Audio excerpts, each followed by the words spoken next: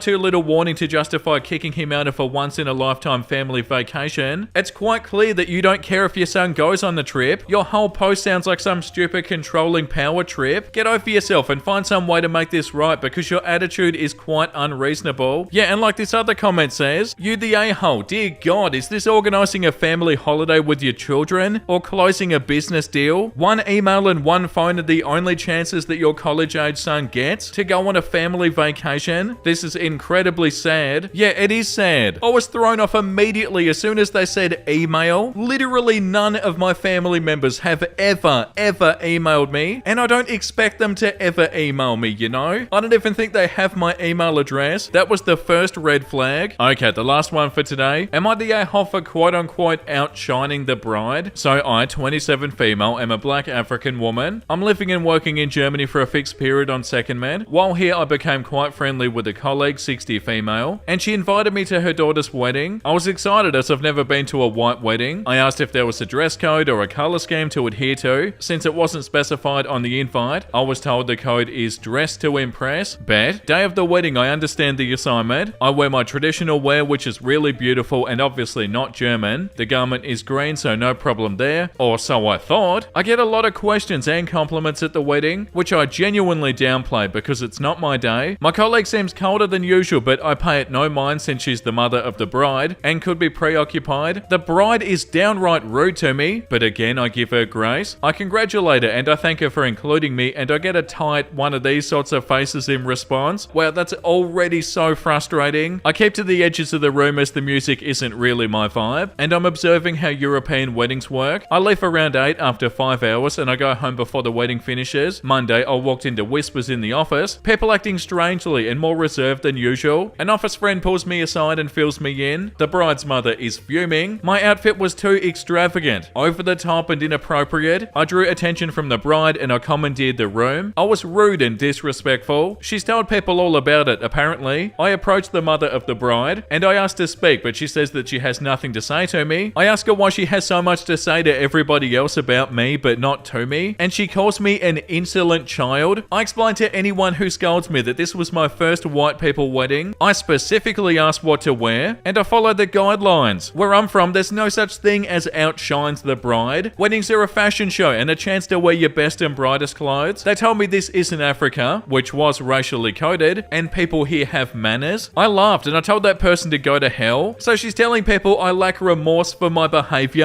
Oh my god, what? I'm wondering if I'm really the a-hole though. Edit, the dress inspo I showed to my tailor is now on my profile to help you. Edit 2, I'm about to board a flight. Someone told me to go back to my country, so I'm doing just that. Thank you for the feedback. I'm guessing not the a-hole, but I could have inquired further and done more research. Fair. Some of y'all are so pressed about the white person wedding. It literally means it's the first wedding I've been to where the bride, groom, and the wedding party are white. It's really not that deep. Thank you for the engagement and see ya. Yeah, you're so not in the wrong. And the fact that they told everybody about this at work as well. How bloody unprofessional and immature. The top comment says, the mother is at fault here, not only for being a gossip and giving you bad advice, but also for inviting you to her daughter's wedding. The couple should be inviting people, not the a-hole. And yeah, they told you to dress to impress. Like, did they not mean it? Yeah, they handled that awfully and so immaturely as well. Am I the a-hole for making my oldest pay back a $3,000 dress that she ruined? My oldest, Bethany, 16, has a step-sibling, Maria, 14, almost 15. Bethany and I are all white, while my husband and Maria are Mexican descent. They've been in each other's lives since they were 6 and 7, and overall the relationship is good until recently. Maria's quinceañera is coming up, and my husband and his ex-wife took her to get her dress. The dress and the alterations came out to around $3,000. My daughter has been very jealous of the whole party. I've informed her that it's a part of the culture, just like when she had a huge Sweet 16 party with her friends. I spent more time with her to try to make her feel better about it, and got her own much cheaper dress for the party. The party is supposed to be in 2 weeks, but my daughter, after an argument with Maria about the TV, she scribbled Sharpie all over the expensive dress and ripped the back of it. Long story short, everyone was pissed. I gave money to my husband and his ex to try to get a new dress ASAP. I informed my daughter that she's going to need to get a job and she's going to have to pay back the full price of the dress as punishment. We got in a huge argument over it, and the whole situation isn't fair that I'm choosing Maria and being a huge jerk. Am I being a huge jerk? No, definitely not. They ruined the dress. Yeah, like this comment says, not the a-hole. Your 16-year-old destroyed somebody else's property. It's her responsibility to make restitution. This isn't taking sides, it's good parenting. And it wouldn't be a bad idea to impress upon Bethany that if this were the property of someone that wasn't a family member, the police or court system would have probably been involved. She's fortunate that her parent is willing to work out a repayment plan with her instead. Yeah, definitely. You're not the a-hole in this situation. That's bloody awful that they got that jealous and they did this. Sad, really. And also, OP left a comment here. I spent a lot for her Sweet 16 party. Around $4,000 for the venue and all that. Her party, I think, is around $6,000 in total, but the cost is split between my husband and his ex, so we really spent $3,000 on her party. The difference in the dress I got her is a lot. I only spent $450 on a dress that she picked out for the party. You wear basically a prom dress as a guest to a quinceañera, not the huge fluffy dress that Maria is going to wear. Yeah, and when you have this information, you're even less of the a-hole. It's not like there was thousands of dollars spent on Maria, but nothing on Bethany. There was heaps spent on Bethany. Yeah, that's so awful. Story number 2 is called, Am I the a-hole for giving a fake name at Starbucks? Alright, so I, 22 male, think this whole thing is ridiculous, but my girlfriend, 21 female, is really angry at me, so here we go. I don't like giving my real name at places like Starbucks and similar stores when they shout out your name when the order's ready. I can't even tell you why. I have a normal, reasonably common name that I like fine enough, but for some reason it majorly creeps me out when a barista shouts my name through a room full of strangers. I guess it's a, at least to me, harmless quirk that I have. So whenever I'm at a store where they want your name, I say it's Tom. That's literally the name that I use. Nothing inappropriate or outlandish, just plain Tom. I know that I'm meant when they call it, as I always use the same one, so there's no confusion or anything. They yell Tom when I get my drink or my food, and it's never been a problem until now. A couple of days ago, I was at Starbucks with my new girlfriend, and I ordered our drinks while she sat down. I gave them my fake name as always, and when our order was ready and they shouted Tom, I went and got it. My girlfriend was a bit confused and asked me if I went and got somebody else's order, which is fair enough. So I explained the thing to her and thought that was that, but she got really angry. She says it's really disrespectful to lie like that, and that I'm making everybody in the store out to be creeps who will do something bad if they know my name, which which is not at all what's happening. I just don't like it when they yell my real name. Yeah, that's not what's going on. It's not disrespectful, so I found a harmless way to get around it, but she can't see it like that. She thinks I'm a pathological liar who is way too suspicious of everybody, and I need to stop. I really can't see the problem that she has. It's really not that deep. I don't think I'm hurting anyone, or am I? So yeah, I'm really confused by her reaction and asking myself if I am the a-hole after all, and for some reason I can't comprehend. So Reddit, am I the a-hole for giving a fake name? No, you're completely not the a-hole. This does not matter. No one's gonna think about it. Nobody cares. It's literally just a name that they're gonna say. The top comment says, I guess not the a-hole. I don't think it's disrespectful. None of the Starbucks employees will know or care if you use a fake name, but it's definitely weird that you think it matters in any way if a handful of random strangers hear a first name with no confirmation that it's actually your name. And OP responds underneath, yeah, I know it's weird. I don't even think it matters. Like, logically, I know no one will even remember the name, but it feels creepy to me, you know? Yeah, well, that makes it even more fine. Like, you're not super paranoid or nothing. It's just a little thing that you prefer. I guarantee nobody cares about this, except obviously their girlfriend. And like this comment says, my husband gives the name Batman. Yeah, like, isn't that a thing? People doing stupid names for their orders? Like, no one cares. Story number 3 is called, am I the a-hole for telling my sister that she absolutely cannot bring her service dog to our wedding due to my wife's allergy? I, 32 male, am getting married to my long-term girlfriend Gemma, 30 female, at the end of November. First of all, congratulations. Now, me and Gemma are having a small wedding with only close family and friends invited, mainly because we don't want it to be an inconvenience to others, and choosing a venue is really hard due to Gemma's allergy. Gemma's allergic to dogs and is terrified of them due to a freak accident when she was younger. That's also when she found out she was allergic to them. While her allergy isn't deadly, even when taking anti-allergies, her face will get significantly swollen, have red marks all over it that are visible even with heavy makeup, and she'd constantly sneeze. Lockdown was a blessing in a way because she could wear a face mask while helping with allergies. She's still trying to wear face masks to help her, but can't always do it inside as people immediately think she's ill and don't really want to have us in their restaurants or cafes. And to the issue, my sister Kate has diabetes and a service dog Lenny to help her. I absolutely adore him and Gemma is not scared of him either. However, due to Emma's allergies, I've reminded Kate not to take Lenny to our wedding. I was dropping some parcels for her this week as she was away, and they were sent to my house, as I believe that my future wife should be able to enjoy her day without the swelling, which would be hard to avoid due to the venue being quite small and private. Gemma gets the reaction even if there's a dog in the same supermarket, even if it doesn't touch her. My sister has reminded me he's a service animal and I can't ask her to not take him, but I've told her that he's still a dog and being a service animal doesn't miraculously cancel my wife's allergies, and she knew about them from the start. I'm not asking not to take him to any family get-togethers. I'm only asking to not take him to our wedding. My sister and my mum both called me an a-hole and they're not talking to me, and they've threatened to not come to the wedding, which I said is fine as I value my wife's comfort more. But still, am I the a-hole? What the hell does your sister want you to do? Is this a joke? Yeah, like the top comment says, so what's your sister's solution? Having your wife suffer at her own wedding? Is this some kind of dominance play? It's true you can't ask someone to not bring a service dog, but you can uninvite your sister. You have to stick up for your wife, and it's good that you're doing so. I'll predict the future now and say that you'll have to do that more often later on, because your sister and your mother will blame your wife for choosing her stupid health over your sister's dog. Not the a-hole. Prepare for more fights in the future. And also, like this comment says under it, not the a-hole. There are ways that your sister can check her blood sugar without her service dog, like before she got him, but there's no way for your wife to be allergy free when the dog is there. So the sister has a medical alternative. Your future wife does not. And overall, she can decide to just stay home. It's the bride's wedding and she has a right to have a day without coughing and swellings and to have nice memories to look back to. Sister is just a guest. I never understand how they pull others in it. Yeah, no, your sister and your mum are way out of line, and I'm sorry you have to deal with that. Like, they're making it unnecessarily hard and difficult. Am I the a-hole for telling my husband that he's much fatter than me and he can eat the healthy fast food? This is driving me insane and I'm wondering if I'm overreacting, so I'm posting here. Also on my phone, I've had a crap day and I got a call that my husband was going to grab takeout and asked what I wanted. I wanted a fried chicken sandwich. When he got home, he got me the grilled version. I asked why and he told me that he was looking after me and my weight. Oh god. I admit I lost it and I pointed out that he's much fatter than I am and that he's the one with a gut. I took the fried sandwich and took a bite. This resulted in a huge fight and he called me a jerk and left. Update, he found the post and we're gonna have a long talk. Like, oh, I'm trying to watch your weight for you? Nah.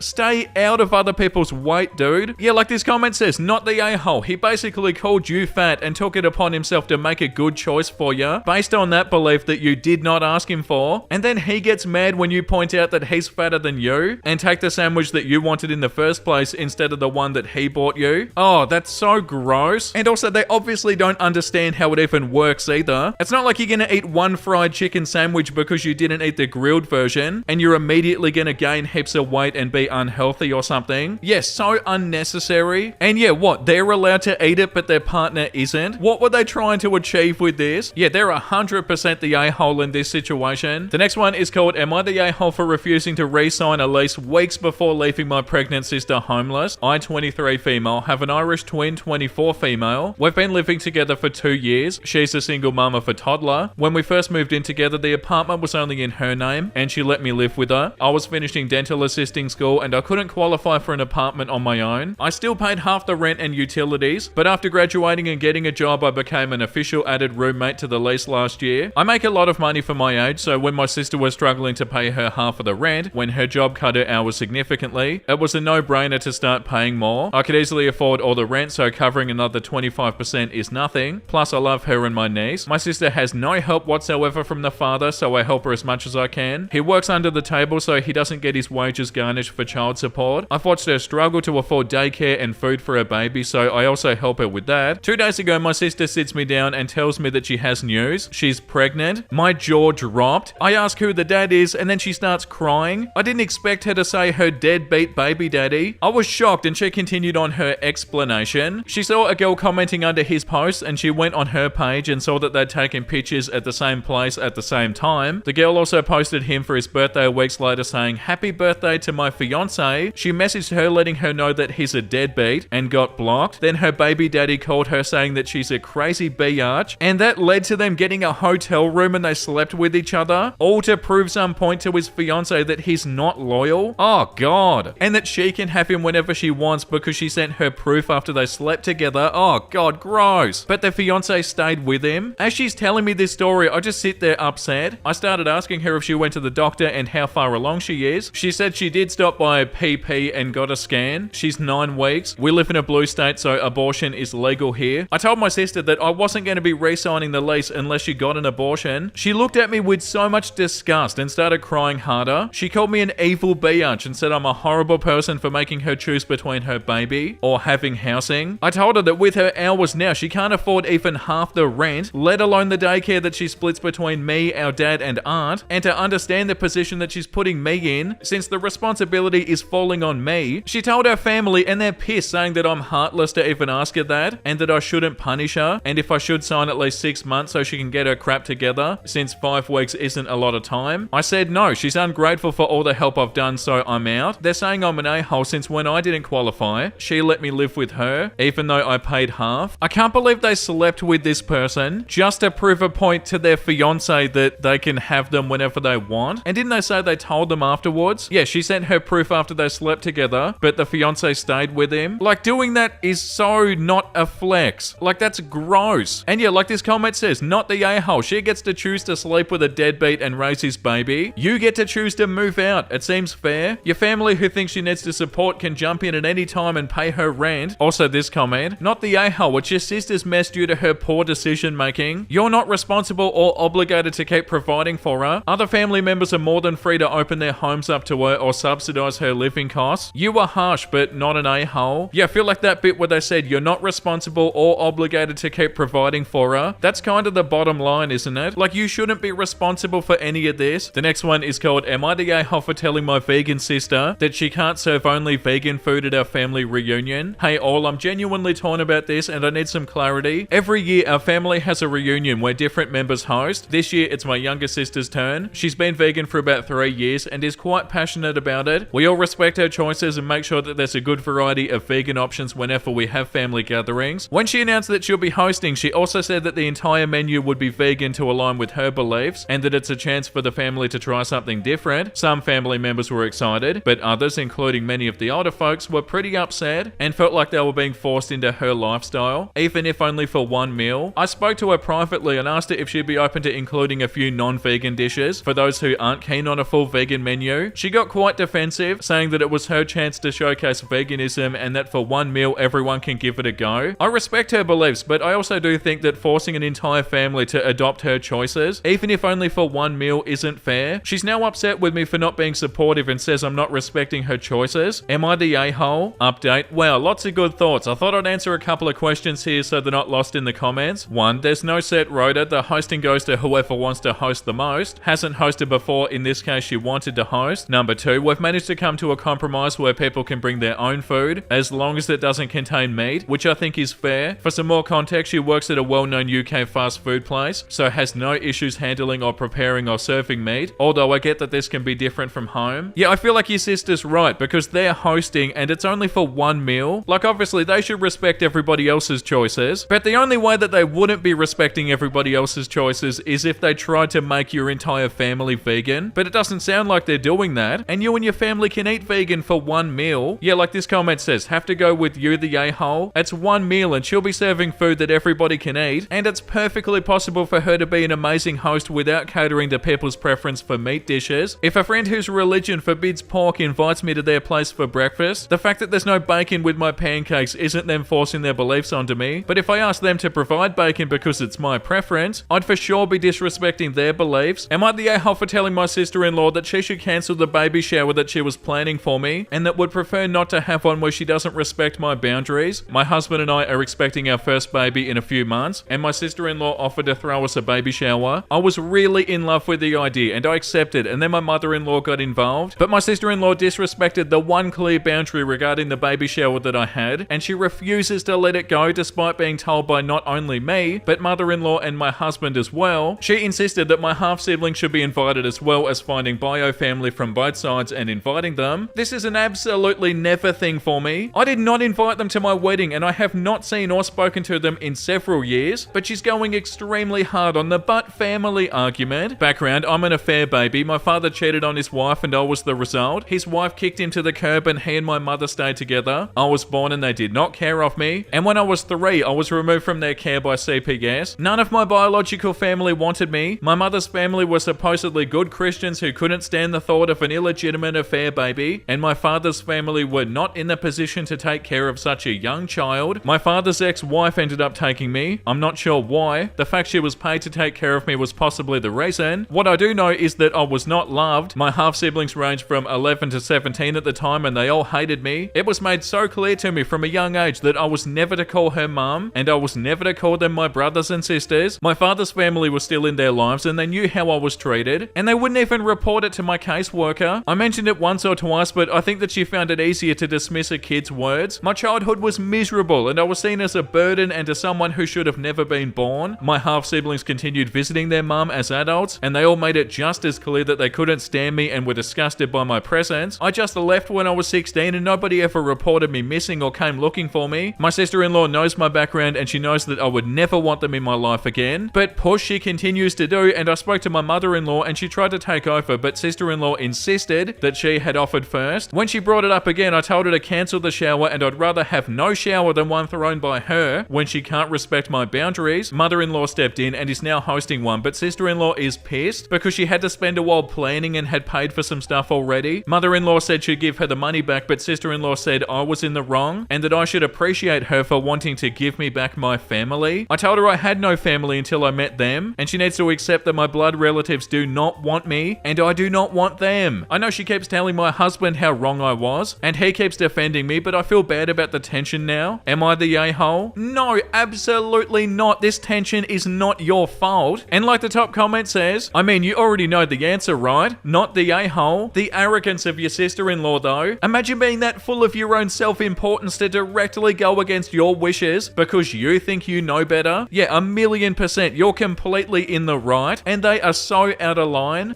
Am I the a-hole for telling my daughter that she made it clear that she has no mother and having a long list that she must do to move back in? I'll keep the background short. I divorced my ex-husband when my daughter Maria was 10. I got the house, but I was a stay-at-home mum, so I had trouble making ends meet. So lots of budgeting after I got a job in my field again. My ex didn't have this problem and could spoil her. He spoiled her rotten, and it really affected our relationship. I would tell her that I can't afford to get her $1,000 laptop, and it would cause a huge argument about how dad is better. Tried to get get her a job. Argument happened. When she was 17, she decided to drop from high school. I told her no. She told me it was her life and she can do what she wants. Another argument, and she left to live with dad permanently. I tried to contact her multiple times, but she told me that I wasn't her mother anymore and to leave her alone. She's now 21 and her dad has gotten remarried and basically kicked her out. She called me and we met up. She wants to move back in and I told her only under these conditions. 1, she needs to get her GED. 2, she needs to be working at a job at least 25 plus hours a week. 3, she needs to be looking into what her career will be and either go to a trade school or college. 4, she won't need to pay rent, but she does need to buy her own stuff like clothes and personal items. 5, she needs to contribute to the shared areas, chores and stuff. She'd refused to do them as a kid. And finally, no party lifestyle. She needs to focus on getting her life together, not going out every other night like she used to. Save it for the weekend. She called me a crazy jerk and that I'm a crap mother. Oh god. I informed her that she made it clear that she has no mother. She stormed out and I'm getting text messages. Oh, of course you're not the a-hole. That's so awful. You were being completely reasonable too. Oh, that's so sad. Yeah, like the top comment says, not the a-hole. Those are completely reasonable requests. Beyond reasonable even. You wouldn't even be out of line to ask them for bills or contributions to the household expenses. She's right, it's her life and she can live it how she wants. That means that she needs to find a way to pay for it. She can't live off her parents for her whole life. It sounds like she was getting a free ride from dad and now that's gone. She's learning the hard way what actual adulting looks like. The partying lifestyle thing is the only one close to being a line. But again, your house, your rules. It's completely fair to not want your roommate coming home drunk at 2 a.m. every morning, being loud and disruptive. If she does want to go out every night, let her find her own place or roommates who are into that. They even said they can leave it for the weekends. They don't need to party during the week. I'm sure they're only saying that because they want them to sort of stick to a routine and do something productive. And that's completely fair enough. Yeah, no, this is a huge not the a-hole. I feel bad for you. It's such a sad situation. And also the fact that they didn't even apologize to you and they're immediately getting upset and angry at you again and treating you like this. That's super gross behavior. Am I the a-hole for telling my sister to stop saying I have pretty privilege and that it's her fault she looks ugly? I have a sister who's 25. I'll call her Tessa. I'm just going to be blunt and say I look better than her. It's due to her not taking care of herself at all. When I was staying active, she was not. I spend my money to get skincare and keeping my hair nice. She doesn't. She doesn't dress nicely either. She's always in sweats even going somewhere nice. Overall, I look better than her. She has the money to do these things, but she doesn't. Now every time I see her, she'll comment something about the way I look. If I tell a story that turns out good for me, she'll tell me it's because I'm pretty and so on. I assume she's jealous and I have talked to her about it. Now I just passed my test to get my license for my job. I was telling the story at dinner and she told me I passed since I was pretty. Makes no sense. I had enough and I told her to stop saying I have pretty privilege and that it's her fault that she looks ugly, not mine. She left the table after calling me a C word and my family is split. Interesting. So this one is marked as not the a-hole. There are so many comments here that are saying everybody sucks though. And it does sort of feel like that. Like, yeah, obviously they're projecting their insecurities, but you didn't need to call them ugly either. And all of this feels so shallow. Yeah, like this comment says, everybody sucks here. It's unbelievably frustrating that she calls everything good that happens to you pretty privilege, but it's not helpful or productive to say that she looks ugly, whether or not you feel that's her fault. Yeah, I don't know. That's a hard one because obviously they're completely wrong for saying that everything that you do or achieve is because you're pretty. Also this comment, not the a-hole. Pretty privilege is a thing, but you just can't crap on everything someone does because they're pretty. It sounds like she has some deeper stuff going on and that she takes it out on you. Yeah, 100% that last bit, which is also more reason to not call them ugly because yeah, it sounds like there's something deeper going on, but it also doesn't mean that what they've been saying is okay. And yeah, I feel like if they are saying that everything you do is because of pretty privilege, that the best thing to do is to like barely even react to stuff like that, like not even entertain it. But yeah, probably not calling them ugly. Would I be the a-hole if I refused to pay for my daughter's college for making fun of my stepson's injury and condition? I, 44 male, am a widow of a previous marriage and so is my wife, 42 female. She has a son, 19 male, from her previous marriage and I have a daughter, 17 female as well. We dated for roughly 5 years before being married for 3 years now, and our kids have known each other since the beginning. No major fights or weirdness besides getting to know someone else as a parent and guardian. My son was a tremendous athlete in basketball and I used to play in college at a school I'm sure that none of you have heard of. Regardless, I know the ins and outs of basketball, and when he asked me to coach him, I was more than happy to. Turns out he was good, really good, Division 1 sort of good. My wife is a controller and I'm a pharmacist. Together we make a very comfortable living, but we're not rich, so when my son was getting scholarship offers for basketball, basketball, I realized that we could pay for my daughter's college in full, and neither of them would have any student loan debt when they graduate. A plan that I shared with my daughter, which I think was a mistake to begin with. These plans changed when my son tried riding on someone else's motorcycle, with their permission but with zero training, and got badly injured on an ensuing crash. He lost part of his hand and foot. Not life-threatening, but basketball ending. This happened last year, and my son has been in a deep depression that we're desperately trying to bring him out of, but he feels like his entire identity got ripped away in the blink of an eye. He's been in counselling and prescribed medication, but it hasn't helped thus far. Recently, he confided in me that the pills he's on have unfortunate side effects with his libido to virtually zero interest and wants to stop them. I told him that the important thing is that he's with us, but he can bring that up with his doctor the next visit. Fast forward about 2 weeks, I'm upstairs looking for something in my room, and I heard my daughter talking to her friends on her phone about college. The conversation turned towards her brother, and she said, "I can't wait to be gone. I'm tired of hearing her brother cry every day and saying that his hand is gross." I knew the spirits in the house shifted since he became injured, but I didn't think she felt this type of way. I was going to talk to her later about this, but then I heard him say that he can't even get it up, while laughing. Oh god, how awful. At that, I was furious. I stormed in her room. I took her phone, her laptop, her car keys, and TV out of her room. I told her she should be ashamed of how she was talking about her brother, and he might do something permanent if he heard you talking about him like that. When my wife got home, we talked about what happened, and while she's proud of the way I stood up for my son, she thinks it's too far to also not pay for her college, since we could easily do so. Would I be the a-hole if I don't pay for my daughter's college? Edit. Fairly unanimous that this would be too far, and I think I knew that, but I just can't calm down. Maybe I'm stunned that this is my own daughter saying it, but it's rare that I harbour something like this. Also, many comments hinting that I'm alienating or neglecting my daughter are completely unfounded. The post was about my son's condition, so I talked about my son. Maybe my daughter feels less important or neglected. I can understand that, but it certainly isn't because of lack of attention or love. I accept it though. I would be the a-hole. The top comment says you would be the a-hole if you didn't at least help pay for schooling. Sorry for the long answer, but this one kind of struck a chord. It's very likely that your daughter is feeling jealous and left out and forgotten because of all the attention your son is getting. I'm not saying that you should stop paying attention to him, because what he went through is terrible, and I really hope he feels better. I've been in similar spots myself, and I can say that depression is not fun to deal with for anyone. I'm really glad that you're being so supportive of him. I'm not a therapist, lol, but I do have similar experience, it seems, to your daughter. I think that since you and your stepson were able to bond so well over basketball, and because it became so important, it maybe created some distance between you and your daughter. I could 100% be wrong, but I think what started a small issue sort of snowballed. Teenagers are notoriously bad at dealing with emotions, and she probably doesn't know what to do. So yeah, you would be the a-hole if you suddenly announced that you wouldn't pay for her schooling. Instead, I may suggest that you spend more time with her and talking in a non-judgmental space. I wish the best for you and the whole family. Yeah, I feel like that's right. But still, it doesn't make what they said any better. The stuff they were saying about the brother is revolting. But yeah, I feel like going forward, it'll have to be pretty much what that top comment said. Am I the a-hole for outshining my sister-in-law's wedding by throwing an extravagant birthday party for my 5-year-old daughter a day after? Sister-in-law and most of her family is upset with me because of a recent situation. My brother got married with sister-in-law at a small church by our house. My daughter's birthday was the day right after, and it was perfect because all the family was in town anyway for the wedding. My husband is a surgeon and he loves to spoil our daughters, and I love planning parties, so I booked a really nice garden venue, and I made it a princess carnival theme for all the kids and adults to enjoy together. It was a beautiful event, but towards the end of it, I got pulled into the bathroom where sister-in-law was upset and crying, saying that a 5-year-old was outshining her wedding. Then she got mad at me, saying it was disrespectful to schedule the birthday party near her wedding and not to talk to her about it. However, it's not like I can change the day that my daughter's birthday falls on, and sister-in-law was invited to my daughter's birthday weeks in advance, so it's not like I dropped it on her last minute. I think it's pretty crazy that she's getting jealous over a little girl, but quite a few family members on her side are saying that I'm in the wrong. Am I the a-hole? Yeah, I don't know. It says not the a-hole here, but I don't really feel that. You didn't need to throw a lavish garden venue party for your 5-year-old. And yeah, obviously they can't move their birthday. It all seems a bit weird, I feel like. Actually, there's a lot of comments here that are saying that. Like this one says, flying against the grain here, but I think you the a-hole. I used to work in an area with a lot of well-paid surgeons who spent more on invitations to a kid's party than any party I've ever had in my life. You took advantage of them bringing family to town. You made sure everyone spent the wedding keeping an eye on their drinking and what time they were out until. You rented a venue and threw a huge theme party. You didn't have an open house where family could just pop in for cake. You didn't even run the plans by her. And this post also glaringly has zero mention of your daughter, that this theme or extravagant party was important to her. Even trying to write your post in a way that makes you look good, you still come off pretty self-centered. Yeah, I don't know, these are complicated because obviously we weren't there and there's so much context missing, of course. The top comment says not the a-hole. Honestly, I have a hard time relating to the it's my special day and no one else can have a good day as me wedding sort of stuff. I understand getting upset about a guest wearing white or not matching themes or when relatives act stupid at weddings, but some of this stuff is just crazy. I've never gotten worked up about such things myself. In this situation, her special day was over. The next day was a little girl's birthday and she wanted a princess party. If you don't want a celebration next to your wedding, don't choose the day before your niece's birthday. They, two adults, chose their wedding date. The child didn't choose her birth date. Were they supposed to pretend she didn't have a birthday this year? If that woman is upset, remind her that she made the schedule. Don't let it bother you for 1 second. The magic of being little is short-lived. Your new sister-in-law has the rest of her life to find more things to be miserable about. You only have a short time for magical princess parties, not the a-hole. Yeah, I don't know. What do you guys think about this? It seems like a way for them to show off, and I can totally see that. There are a lot of people saying that they're not an a-hole, but it is pretty tacky, and yeah, maybe that's true. Am I the a-hole for telling my 14-year-old daughter that she's average looking? Oh god, here we go. I, female 39, have a pretty insecure daughter, female 14, who has a depressingly unhealthy obsession with her looks. She often avoids mirrors and pictures because her mood instantly drains when she sees herself. She constantly asks her father and me if we think that she's pretty, and we always tell her the same, that she's a beautiful girl inside and out. As I understand how most teenage girls are with their body image, I was one at some point myself. My daughter's vanity is not only becoming exhausting to those around her, but I feel it's causing her to slowly lose herself. Yesterday, I decided to sit down and have a chat with her about this, to discuss what's bothering her and to see if she's willing to visit a therapist. She told me that she didn't want to talk about it, but as her mother, of course, I'm going to be worried about her, so I insisted, and she finally agreed. A few minutes into the conversation, she asked exactly this: Mum, I want you to be completely honest with me. That means no sugarcoating. The kids at my school think I'm ugly, and they say I look like a bird because I have a big nose. Do you really think I'm beautiful, or are you just lying? I'm an honest person, so I gave her the most honest answer I had. I told her that she was average looking, like most people in the world are, and that it's not a bad thing to have an average appearance. She immediately got up and left without saying a word and just went into her room for the rest of the night. Today she's being cold and distant, and I think I upset her, which wasn't my intention at all. Am I the a-hole? Yeah, the top comment. Of course you're the a-hole. I'm an honest person is a weird reason to sit a child down and essentially confirm in her mind that you are liars and she is as ugly as the other kids say that she is. Edit. Look, I get why people harp on honesty, but this isn't one of your girlfriends asking for your honest opinion on whether she should be a supermodel. It's not even your kid asking if you think he's smart enough to get into Yale. This is your kid asking if you think she's beautiful while she's being bullied for being ugly to the point where she can't even look in a mirror. I'm not changing my mind about that. Even if you do feel like they're average looking, it doesn't mean you have to say that, and this especially was not the time to say that. In their mind, they're going to think that all the bullies picking on them are right, and yeah, it's not helpful. The next one is called, Am I the a-hole for telling my friend that it's her fault for getting married and having kids late because the world won't wait on her now? I, 39 female, have a 6-person girl group since college, 37 to 39 female, and that includes Mary, 38 female. We've been close throughout the years and we've been at milestone events for each other. Mary just had a baby and is completely fitting the crazy new mother stereotype. In college, Mary has always been someone who had to make it known that she was unique and different from the rest of us, which wasn't as draining then as it has become now. For starters, all other women in our circle got married between the ages of 22 to 27, and we all have multiple kids, so the 5 of us were able to experience those milestones alongside one another and got closer as we shared similar lifestyles. She was very adamant on not settling until her 30s because she wanted to travel and have different experiences, which we all supported. Regardless, she would continue to make comments about how she's so lucky, unlike us, because we've tied down with husbands and babies. I think this is where she grew resentment towards us, because we were in different places in life and she was upset that we couldn't have her group be similar to how it was in college. Then into our mid-30s, it became a whole saga of she's getting older and she can't find a husband because all the good men are married or divorced with kids. When she finally got married, many could not attend it because it was a destination event and child-free during COVID. This caused a fight because she said how she was there for us during our weddings, but we couldn't put aside a week for her. We'd all told her how we wished we could, but it simply was not financially feasible and didn't logistically work with our kids. But she refused to hear us out and was simply so inconsiderate about our lives and families, saying that we were horrible friends. Now, Mary just gave birth to her first child, and I was very excited for her. The only issue is that she moved from our state to a very remote place that's only accessible by a 6-hour car ride. Her baby is 6 months old, and none of us have been able to go up to visit her. I think she's been having a wrong idea of what a village is, and has essentially demanded in our group chat that we come up for holidays and help her out, because she's having a hard time adjusting to mum life. But this would entail that we all take a week off, arrange childcare, figure out transportation and book hotels, all during the holidays. It's gotten to the point where she's posting cryptic messages on Facebook bashing fake friends who won't be there for her. As much as I wish I could, I can't physically support her in the way that she needs me to. It would have been completely different if she still lived in our city, and this was earlier on in life and we had less commitments and priorities. So I told her this, and that if she was hoping for this big village and constant support, she should have thought about that when planning out her life, because we can't all pause our lives for her. So am I the a-hole? Yeah, I don't know about the destination wedding during COVID where you have to stay there for a week. Like, that's a lot. But yeah, I feel like the rest of this is pretty a-holy. Like this comment says, bring on the downvotes, but you the a-hole? You should have thought of that a long time ago. Is such a sick move. Like, what? Is she supposed to get a time machine? This shows a ton of resentment for her different life. This post is so one-sided and demonized this lady to such a massive extent that I struggle to believe that it, or at least many of the details of it, are true. Every choice that your friend makes goes wrong in a way that you show some schadenfreude about in your writing style. My friend delayed getting married and then complained about all the guys getting married. Really? Yeah, your friend does sound like an a-hole, but so do you. You obviously went down different life paths and you resent each other for it. Edit. Wow, I was the only you the a-hole when I posted this. Pleasantly surprised I'm not the only one with this opinion. Edit number 2. I put this in a comment, but I didn't vote everybody sucks here because I think OP is possibly or likely mischaracterizing her friend. Okay, last one for today. Am I the a-hole for telling parents not to take their kids trick-or-treating to a certain house? My husband and I have 5 kids between us. He had 2 from a previous relationship, 9 and 13. I have 1, 14, and we have together 3 and 6. Our 6-year-old is autistic. She's verbal, but she doesn't like strangers and doesn't talk to them. I was worried about taking her trick-or-treating, but I know she practiced at school and we practiced the signs candy please and thank you. It was going well at first. Then she started to get tired. At one of our last houses, she didn't speak or sign. The woman was handing out goodie bags with king-size candy bars and stickers. She gave one to all of my kids except for my 6-year-old. She ran to me crying and my 14-year-old told me that the woman didn't give her a bag because she wouldn't say trick or treat. I went up and explained that she's autistic and doesn't speak much, but the woman refused to give her anything unless she said trick or treat. After some back and forth, I made the kids give the bags back and we left. I texted a group chat with parents in my daughter's classes, both general ed and special ed, gave them the address and explained what happened so they wouldn't have to deal with that with their kids. Word spread pretty quickly, so that house was not very popular last night, except for some pranks. People even posted about her on Nextdoor. Now she's posting about me and my kids, and this whole thing is blown way out of proportion. I was wondering if I was in the wrong for telling parents not to take their kids to her house. No, I don't feel like you're the a-hole. You weren't like, oh my god, stay away, these people are evil. Like the top comment says, you didn't tell anybody to stay away from the house. You just gave a heads up of how someone treated a neurodivergent kid. People made their own decisions on whether or not to go to the house after receiving your information and requests for support. I'm glad to see that so many were supporting neurodivergent kids. We gave out full-size candy bars last night, and there were kids that were so excited that they forgot to say trick or treat or thank you. Did I complain or make a fuss? No, I saw a couple of kids grabbing extras and it didn't bother me. It's Halloween and it's supposed to be fun. It's wonderful when kids are polite, but you also have to recognize that there are kids like your daughter and my son who sometimes can't do that, or who are just too excited by everything going on to remember all the social niceties. Edit to add, my apologies, I missed the very last line of the OP post. I was reading on my phone, but my point still stands in that people made their own decisions about going to the house. The OP didn't force anyone to stay away, and if the homeowner believes that OP kept people away, she's mistaken, as it was her own actions that kept people away. Yeah, 1,000,000%, and that's definitely enough for today. That was so fun, and I hope you guys had a wonderful time.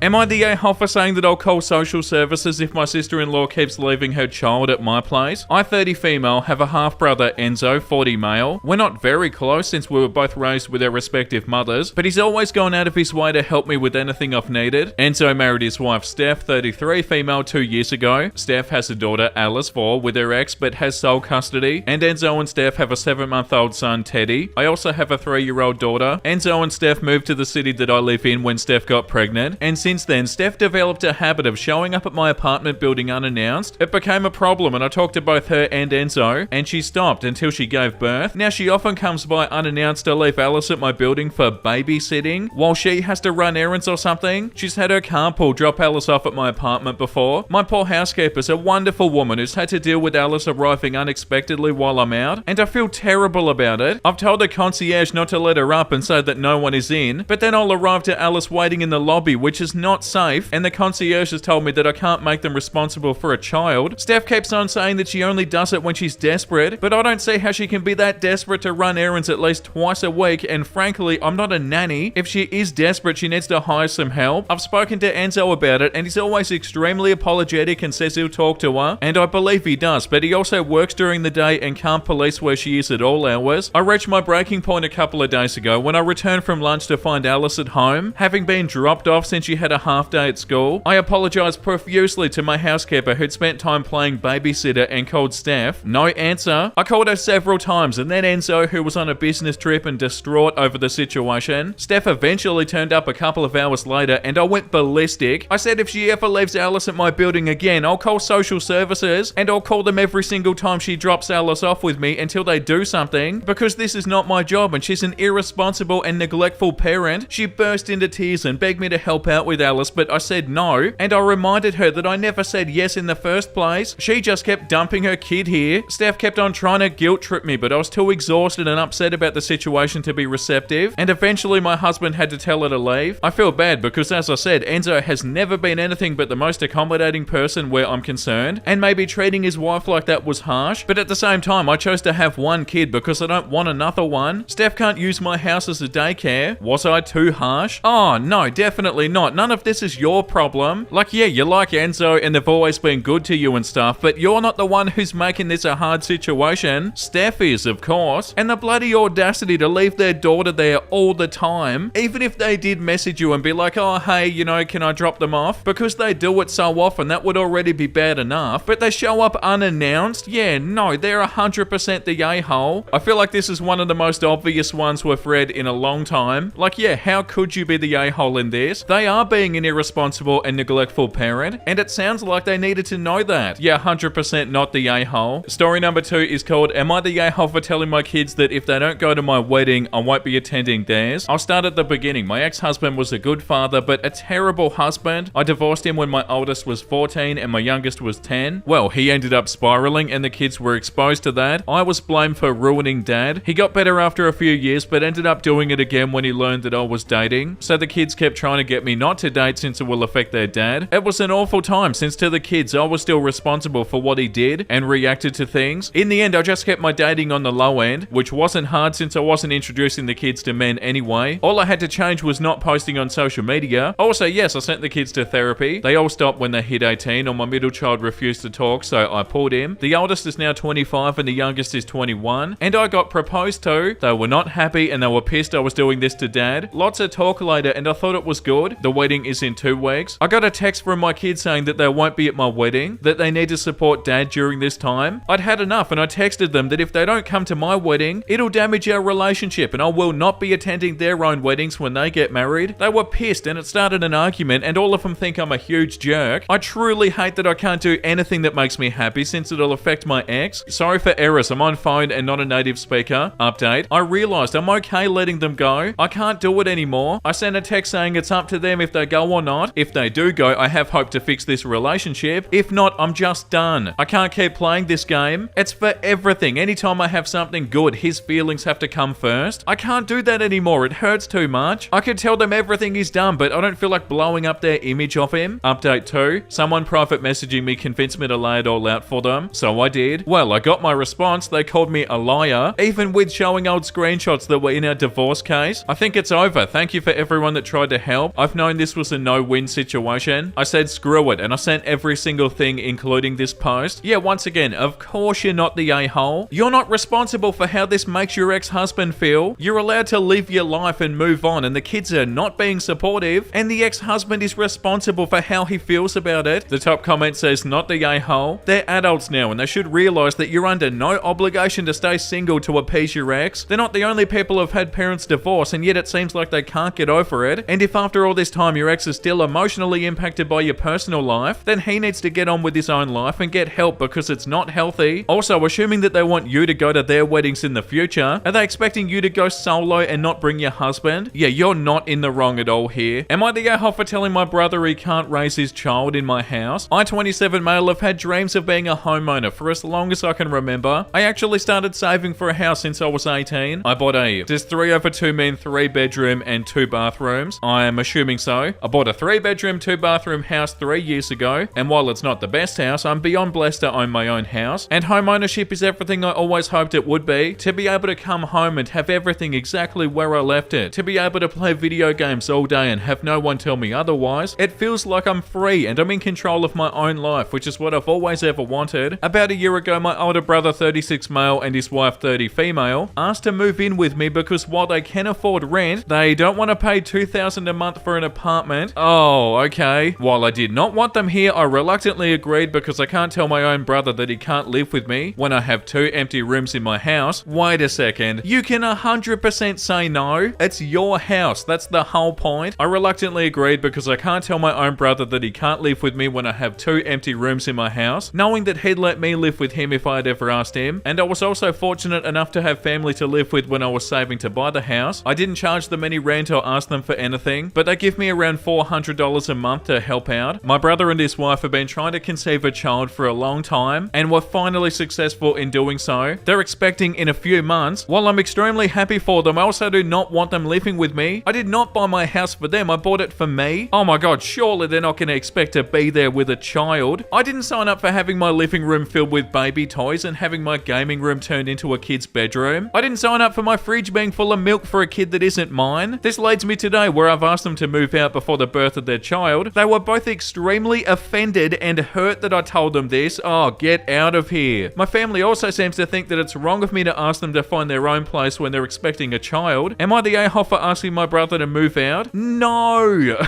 not even a little bit. Edit, thank you everyone for all the replies. I'm not one for responding to messages, but I want to let you all know that I've read your responses and I appreciate your feedback. Yeah, no, definitely not the a-hole. And the fact that they feel like it's okay and what they get to live there because they don't want to pay for rent and also bringing a child into this. No, and that's so bloody annoying. Super disrespectful. The top comment says, not the a-hole. Your home is your sanctuary. You've been generous to let them live with you and save money for their own place. A baby completely changes everything in the house. They're loud. We'll have to eventually baby proof. Parents will tell you to be quiet and not wake the baby, etc. You could have given them a warning that if they had a baby, they'd have to move out. But it is your home and you have every right to control what happens in your home. It somewhat sounds like they're planning to spend years living with you. I wouldn't want a baby invading my space. And it's kind of disrespectful of them to just assume that you'd be okay with them having a baby. Yeah, 100%. Plus, they shouldn't have been trying to have a baby when they don't have their own roof over their heads. And if people are upset with you asking them to leave, then those people should house the soon-to-be family of 3. Yeah, it's not like they signed a bloody lease with you or something. You're just being nice and letting them stay there. And yeah, like that comment said, it sounds like they have no plan of leaving, which never would have been the plan to start with. That's so unbelievable. Can't they see it from your perspective? I can't believe the audacity of some people. Sorry, this one really annoyed me. Think about if they did have a child in the house. It would barely even be your house anymore. You'd be like third wheeling in your own house. You'd have to plan your entire life around the baby. There'd be baby stuff everywhere. The parents are going to be way more stressed and they're probably going to ask you to help out with stuff. It's a completely life-changing thing to do. And yeah, they can't be doing that in your house. Yeah, definitely not the a-hole. Am I the a-hole for not serving a full meal at my birthday party? My husband and I hosted a 29th birthday party yesterday and invited 6 of our friends, 3 couples that we consider our core friend group. I had come across the concept of molecular food pairings a few months ago, and I was really intrigued by the idea. Some of the recommended pairings require expensive ingredients like caviar that I can't justify buying on an average day, but my birthday seemed perfect, so that's what the theme was, a molecular tasting party. I put together a total of 15 courses, but they were very small, just a few bites each. There was also a moderate amount of other snacks laid out and cocktails. My husband and I both had a really good time. We ranked the pairings, had drinks, and played card games. I thought everybody else enjoyed themselves too. This afternoon we got a text that was presumably sent to the wrong group chat that said, can we just be honest and say that the whole thing was weird? She's like this every year. The rest of us just go out. How has she not gotten the idea yet? It's rude. Oh my god, they think you're being rude. Another person replied, lied. At least last year she made an actual meal. I'm mad I even bought a gift. Oh my god, and these are friends? It doesn't sound like it. I sent a WTF back and the whole chat has been silent since. I don't know what to think. It really hurt my feelings, and I don't even feel like they like me at all if they talk about me like that. But also, if I'm making people feel like they're forced to participate in things they think are weird, that's a selfish thing to do too, and maybe they are right. No, they are not right. They are 100% in the wrong. And honestly, if I were you, I would not consider them friends. And talking about you behind your back like this, like what are they in high school? Yeah, no, they suck, to be honest. The top comment says, not the a-hole, and I think for your birthday you got the gift of learning that these people aren't your friends. If they were actual friends, they would have had a conversation about how you are like this every year, instead of talking crap about you behind your back. Going forward with a new group of friends, if you do something not mainstream, I would say, hey, I'm fascinated by the idea of XYZ. My husband and I want to host this. Would you be interested in coming? This way, if they don't, you still get to do this. But also, expectations will be set that people know they're coming to something unusual. I was invited to a blind eating experience. I'm claustrophobic and I have a very specific and deadly food allergy, so I said no, and I said why. I actually googled molecular food pairings and I've gone down a weird rabbit hole. I showed my fiance the article I was reading and he wants to do this now. Am I the a-hole for making a if he's not ready on time he stays home policy against my wife's wishes? My wife, 31 female, and I, 33 male, have a 3-year-old boy. He currently goes to daycare during the day. I generally drop him off and then my wife's mother will pick him up. My wife can't drive, so she unfortunately can't take him. I found that if I get my son out the door by 8:45, I can get him to daycare and then be on time for work. Unfortunately, my wife tends to drag her feet with getting him fed and ready, so she's caused me to be late multiple times. I'm in a field where I simply can't be late, and therefore the situation is unacceptable. I've been late 4 times since he started going to daycare, and my wife has only gotten less consistent. Last Wednesday, I realized that if I waited for my wife to get him fully ready, I'd be late to work. I simply walked out the door. She called me screaming angrily, but I told her that if she didn't want him to stay home, she should have had him ready on time. The next day, she managed to get him out right on 8:45, but on Friday, it became clear again that she was going to cause me to be late. I just walked out the door. She texted me multiple times, and when I got home at around 11 p.m, she had a lot to say about it. I don't think I'm the a-hole for my policy, seeing as I simply can't afford to be late to work, but I wonder if there's something I'm not seeing here. The top comment says, wait, you leave at 8:45 a.m. and you don't get home until 11 p.m? I'm not saying you're wrong, more info is needed, but it's starting to make sense why daycare is necessary. And OP said, I have 2 jobs. We can't afford our current lifestyle and daycare on my daytime job salary alone. And their partner doesn't work. And also, like they said, their kid goes to daycare during the day. And OP is working 2 jobs to support them. Oh, I feel sad for him. This is not a good situation. But yeah, in terms of whether or not you're an a-hole, I feel like if you communicated this well enough, then no, you're not the a-hole. But I feel for you though, because this probably isn't sustainable and it sounds like you've been put in a pretty bad situation or ended up in one. This comment, not the a-hole. This is completely and utterly ridiculous. You're working 13 hours a day, not getting home until 11 p.m. and then doing chores before you go to bed. Your wife doesn't drive, doesn't work, doesn't look after the kid all day and still can't get him sorted on time so that you can take him to daycare and be at work on time and not lose your job. The job that's paying for her entire lifestyle to do nothing. This is a bigger problem than the kid not being ready on time. This is a come to Jesus talk with your wife. Yeah, 100%. Like, hopefully the wife is okay. I saw a comment that said she suffers from anxiety. But yeah, this seems like you're gonna burn yourself out so bad. The next one is called, am I the a-hole for drinking on my designated driver nights? Me and my group of close friends go out to drink reasonably often, and we all take turns being designated driver in a rotation of sorts. The issue for me is that I'm heavily visually impaired, to the point where I can't and never will be able to legally drive, even using bioptics or other assistive tech. Instead, on my nights, I pay for an Uber or a taxi for all of us, which others have said is a completely acceptable option for them. The problem comes up with me drinking on my nights. Even though I'm not actually driving and can't reasonably be expected to, one of my friends expressed that it's not fair that I get to drink on my nights when everybody else holds back on their nights. In my view, it's not unfair at all. If anyone else wants to drink on their own night, they're more than welcome to pay for an Uber the way that I do every time it's my night. They just usually choose not to. Am I the a-hole? I'm no alcoholic or anything, and I'm more than fine going through an event or an outing without drinking, but I also don't see the point in holding back when I reasonably could have one. Yeah, no, you're not the a-hole. The circumstances are different. You're saying that you can't drive anyway, so you driving is buying an Uber, which you don't have to be sober for. And what, the friend is jealous because they can't drink if they're gonna drive? But yeah, like they said, they can order everybody an Uber as well and still drink. Yeah, no, you're not the a-hole, and that's super strange that they're jealous of you drinking. Would I be the a-hole for removing my 23-year-old son from my life insurance and not including in the will because he disowned me? I, 43 female, am currently serving in the army for over 18 years. I have 3 children, 25 female, 23 male, and 17 male. Over the past few years, my 23-year-old son has been genuinely upset that I won't transfer my GI Bill to him. Those unfamiliar with the military, service members are able to transfer their education benefits to their spouse or children after serving a certain amount of time. However, I accidentally exhausted my GI Bill. My daughter and older son never really showed interest in college, nor were my son's grades the best. Once my son moved out after high school, our communication was minimal. Our relationship prior to him moving out was also strained. As a parent, I hope I'm not the only one to say that my son and I just didn't really get along and could never seem to connect. As he got older and got worse the older he got, about 2 years of him going no contact, he messaged me, not to ask how we were doing or anything, but straight to the point that it's my fault that he no longer qualifies for grants due to our incomes combined, and why did I not transfer my GI Bill to him? I informed him that I exhausted it and that he was more than welcome to speak to a recruiter. He then said I should have set 50 to 100 aside each month to pay for his college. At this point, I called him entitled and I told him I don't owe him anything once he moved out of my household. A summarized conversation. We go no contact again for a little over a year, and recently another message straight to the point, asking how I exhausted my GI Bill. Again, told him that he can go see a recruiter about it. Nonetheless, this conversation still ended on that I should be responsible for his college. Let it be clear, before I joined the army, I was a single parent having my first child at 17, living in poverty, making less than 11 grand a year. I joined the army at 25, paying for college tuition out of pocket was never an option. I did the best I could as a parent, and I know I would never win Mother of the Year. In both conversations, I did apologize for the mistakes I made along the way, but this conversation ended with him stating he doesn't view me as his mother and blocked me on everything. He made it clear to his sister that he does not view me as his mother, and I'm nothing more than an egg donor. It's time for me to update my life insurance and do a will, and I'm considering excluding him. Would I be the a-hole? I don't know about this one. I don't feel like I can even really say. I feel like there's a lot missing here. I don't feel like they're gonna disown them for no reason. There has to be so much more context to this. But yeah, I suppose that's not what they're asking. Cause yeah, would you be the a-hole if you took them out of the will? I don't think so, but yeah, there's obviously a lot more issues going on behind the scenes. The next one says, am I the a-hole for refusing to make vegan mashed potatoes? So I normally host Thanksgiving, but we do it potluck style. I did the turkey and homemade mashed potatoes for about 40 people. It's a lot. I normally wouldn't have mind, but my brother, since being put out of the nest, shows up empty-handed every damn holiday. He doesn't even buy gifts for Christmas or anything because he's broke. That's fine, but it seems rude to me when everyone brings something, even if it's a bottle of soda or wine. He invited his girlfriend and basically demanded that I make part of the mashed potatoes vegan. Normally I wouldn't care, but my brother doesn't do crap, so if I told him that if he wants a special dish for his girlfriend, he can make it. Our older single brother literally does an amazing ham and Brussels sprouts dish, so it's not like my younger brother was taught that men can't cook, so I think he can manage the vegan mashed potatoes for one. My brother called me a biatch and is threatening not to come to Thanksgiving now, and my mum feels like I should do a compromise. I said okay, and my brother can host it at his apartment with his 4 roommates because he wants to act entitled over mashed potatoes. My mum backtracked when she realised I will not be disrespected and host a meal that I have done for the last 5 years, but my brother still refuses to come. Yeah, no, you're definitely not the a-hole. And like the top comment says, compromise by asking your mum to do the vegan mashed potatoes, not the a-hole.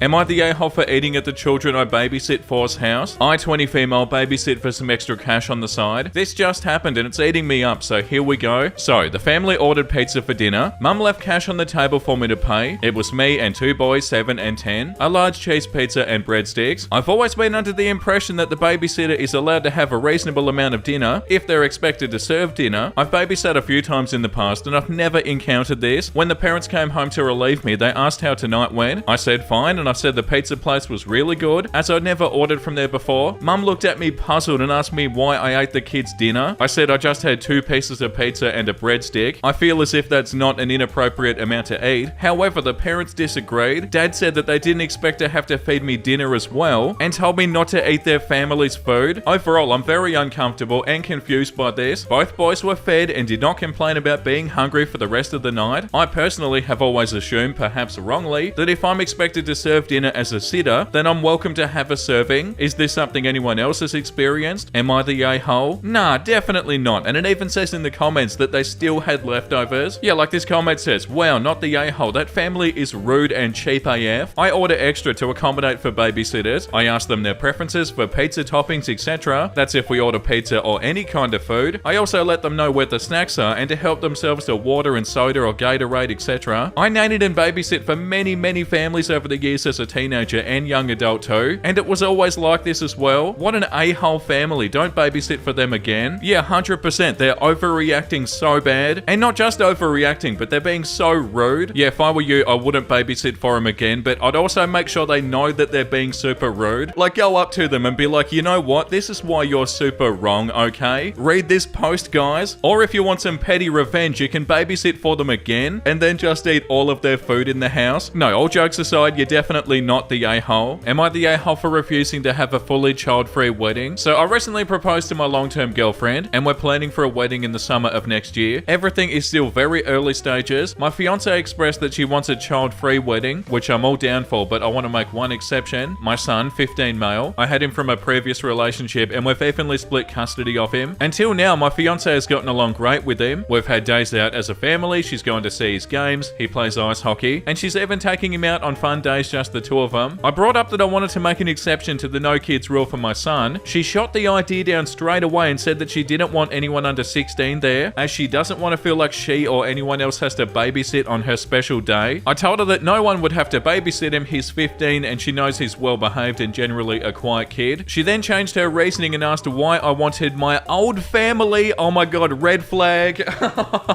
Huge red flag. Are you joking? Asked why I wanted my old family and life on the day I was supposed to be making a commitment to her and our new family. You're calling their son their old family? I told her while I will be making a commitment to her, my son will still very much be my son and my family. She then equated it to wanting my ex at our wedding, which I do not and never asked. Yeah, that's way out of left field. That doesn't even make any sense. I told her that I don't care about the aesthetics of the wedding and that she can pick everything else, the food, the aesthetic, the music, the dress, but all I want is my family at the wedding, my parents, my sisters, and my son. That's my only ultimatum when it comes to our wedding. She started calling me controlling by giving me an ultimatum and said I had initially agreed to a child-free wedding, and now I'm gaslighting her. I said that we can have a mainly child-free wedding, but with this one exception, an expectation that guests can't even complain about being unfair since the only child is the son of the groom. She called me a ding-dong and is now not talking to me. I think this is a reasonable want, but maybe I'm not seeing something. So am I the a-hole? Okay, so I want to just say that there are about 9,000 comments here that are saying not to marry this person, which I can't even imagine how it'd feel for this person writing this post. But yeah, holy, the fact that they called your son a part of your old life and equated your son to an ex that you should forget about or something is disgusting. And the fact that they think you're in the wrong is also disgusting. Also, this post is marked as a-hole, but every comment I've seen has said not the a-hole. The top comment says, wow, she doesn't want your own child to come to your own wedding, and not a crying baby or a terrible two, but a 15-year-old, a kid that'll be old enough to drive next year when the wedding is. If this goes on as she wants, you think your kid won't remember? Yeah, I'm sorry, bud. This is all kinds of evil stepmother red flags. The whole thing about you making a new commitment to her and her family, and equating having your son there to having your ex-wife there. Dude, get out now while you just have to eat the non-refundable deposits for the wedding. Save yourself and your kid a world of hurt. You would be the a-hole if you married this woman. Edit to add, you've never had a fight like this before because up to this point, she's been putting on a show, but now she's comfortable enough in the relationship to show you who she really is. Yeah, oh my god, I haven't seen a post like this in a long time. Every single comment here is like, oh my god, there are so many red flags here, run away. And yeah, there are so many red flags here. The bit where they tried to equate their son to an ex, I can't get over that. That's revolting. And calling their son the old family. So obviously they expect that they're not going to be in their life anymore when they get married or something. Like they obviously expect their relationship with their son to change. And yeah, I agree with that comment. You would be the a-hole if you did marry them. Am I the a-hole for punishing my 16-year-old stepdaughter after we found out that she was bullying a kid for being poor? Hi Reddit, about 2 months ago, my wife, female 38, and I, male 41, learned that my stepdaughter, female 16, was bullying a girl in school over being poor, getting free lunch at school, and not being able to afford necessities such as her own nice car and stuff. Our daughter was kinda spoiled. We provided her with everything she needed, along with an allowance and a part-time job at my company, a small family service business business. We've been considered middle class, doing things others weren't as privileged to do, such as buying our daughter a car on her 16th birthday. I come from a family of immigrants and I was considered in poverty growing up. After learning about the bullying, I was furious as we thought that we didn't raise her to behave that way. She was in honours and top ranking of her class. I tried to talk to our daughter over why she would do that, and I was disturbed to learn that it was because she viewed that girl as trailer trash, which irritated me. The girl, from what I learned, is very smart and works hard. She bought her own beater car by herself and works 2 jobs. She considered the money our family had as our family's money, so I put her in her place and I told her that it was not her money but her mum and I's money. I decided from that point I was spoiling my daughter too much. We ended up taking away her latest iPhone and replacing it with my old iPhone 8 by switching phones with me, with a talk and a text plan. We took away her family credit card, sold her car along with her MacBook and other luxuries. I also told her she would have to find a job without nepotism and work a minimum wage job like everyone else her age, because I'm done giving her handouts if she's gonna act entitled. Fast forward 2 months later and she's working at a fast food restaurant with us driving her around. She doesn't talk to me unless she needs something like a ride, but is very upset with me. My wife feels like I'm taking this too far because it's affecting her social status and grades in school. However, I feel like she needs to be humbled because I can't have a daughter who will disrespect people just because of the amount of money they have. I also feel that her behaving this way will affect her younger sister, female 12, and how she perceives the world. Am I the a-hole for punishing my 16-year-old stepdaughter after we found out that she was bullying a kid for being poor? Edit. I'd also like to add that we took away her MacBook, but she still has access to the family computer in the house, Windows computer for school that is powerful and recently new. She still has Wi-Fi access at the house, however we did throttle her speed because high-speed internet is a privilege. She has fast enough internet to do homework and watch videos that aren't in HD, like Netflix and stuff. She also isn't failing. She went from a straight A student to mostly B's and 2 A's, which I still find great. Edit number 2. This blew up. I'd like to clarify some things. Yes, we are upper middle class, not multi-millionaires or anything, but enough to live comfortably. She's practically my daughter as I've raised her since she was practically 4, and her real father walked out on the family when she was 2. My wife helps run the business and we both agree on punishments. We came to an agreement that I would make decisions with her on things. We did talk with the family and we had her apologise to the girl at school. She was required to do 5 hours of community service at the school, volunteering for food drives and after-school activities due to the school's no bully policy. She wanted the job to get money so she could hang out with her friends and buy things that she wanted. We just cut her off from her $15 an hour receptionist job for a non-nepotism job. We also warned her that if her grades become too unsustainable, she'd be forced to quit her job and focus on school because she doesn't need extracurricular activities outside of school. She needs to focus on her education. No, I don't feel like you're the a-hole. I feel like this is the right thing to do. The top comment says, definitely not the a-hole, and I'm proud of you for standing up to your stepdaughter and giving her a taste of what life is really like. You may just save her from that path to hell that she was on. She acts so privileged and entitled from what you described. It's good for her to see how the other half lives. I'm sure it's very eye-opening for her. I'd continue this path for at least a year so she doesn't slide back. Hopefully you'll have a much more respectful and kind stepdaughter. It really is too bad other parents don't do more stuff like this to their children instead of spoiling them rotten and then wondering why they're in jail or something. Good for you. Yeah, it's the same sort of stuff that we read on here all the time. All this is the consequences of their actions, and yeah, it's a life lesson for them. Am I the a-hole for not telling my wife that my sister died? My 35 male sister died 3 weeks ago. My wife had only met her once and she lived quite far away, and every time I went to see her, my wife didn't come. My dad told me that she died and told me when her funeral was. I travelled down for the funeral and I told my wife I was going to go see my sister. A few days after I got back home, my brother called my wife and told her to check up on me. Since I hadn't been answering his calls and text messages, I guess she asked why he was so worried, and my brother told her about my sister dying. My wife got really upset at me for not telling her, and she said that I can't trust her and that I should talk to her instead of bottling up my feelings. I explained that I didn't tell her because I knew she'd worry and expect me to talk about how I feel. It's very sweet of her for worrying about me, but she doesn't need to. It's like she doesn't understand that I don't talk about how I feel, unlike her. She's barely spoken to me since. She said that she feels betrayed. I didn't mean to upset her so much. I just didn't want to deal with her constant worrying. Am I the a-hole? Yeah, I do feel like you're a little bit wrong in this situation. First of all though, I'm sorry, that's really sad. Like, it is weird that you didn't tell your wife, and yeah, obviously they deserve to know. The top comment says, soft you the a-hole because you lost a sister, but how could you not tell your wife something as important as my sister died? You got the news, you made travel plans, you traveled, you went to a funeral, you came home, and at no time told your spouse that a member of your immediate family passed away. Whether you were close to your sister or not, that's a major thing to deal with without sharing any of it with your spouse. When you said you were going to see your sister and chose not to include that it was her funeral, you lied by omission. And if I were your wife, I'd wonder how many other major things you've chosen not to tell me. I can't imagine being so so emotionally constipated that I don't even tell the person I'm supposed to love and trust as much as I would a spouse something like this? Yeah, 100%, and that was so well said. Definitely strange, and yeah, they're gonna feel like there's other stuff that they're not telling them.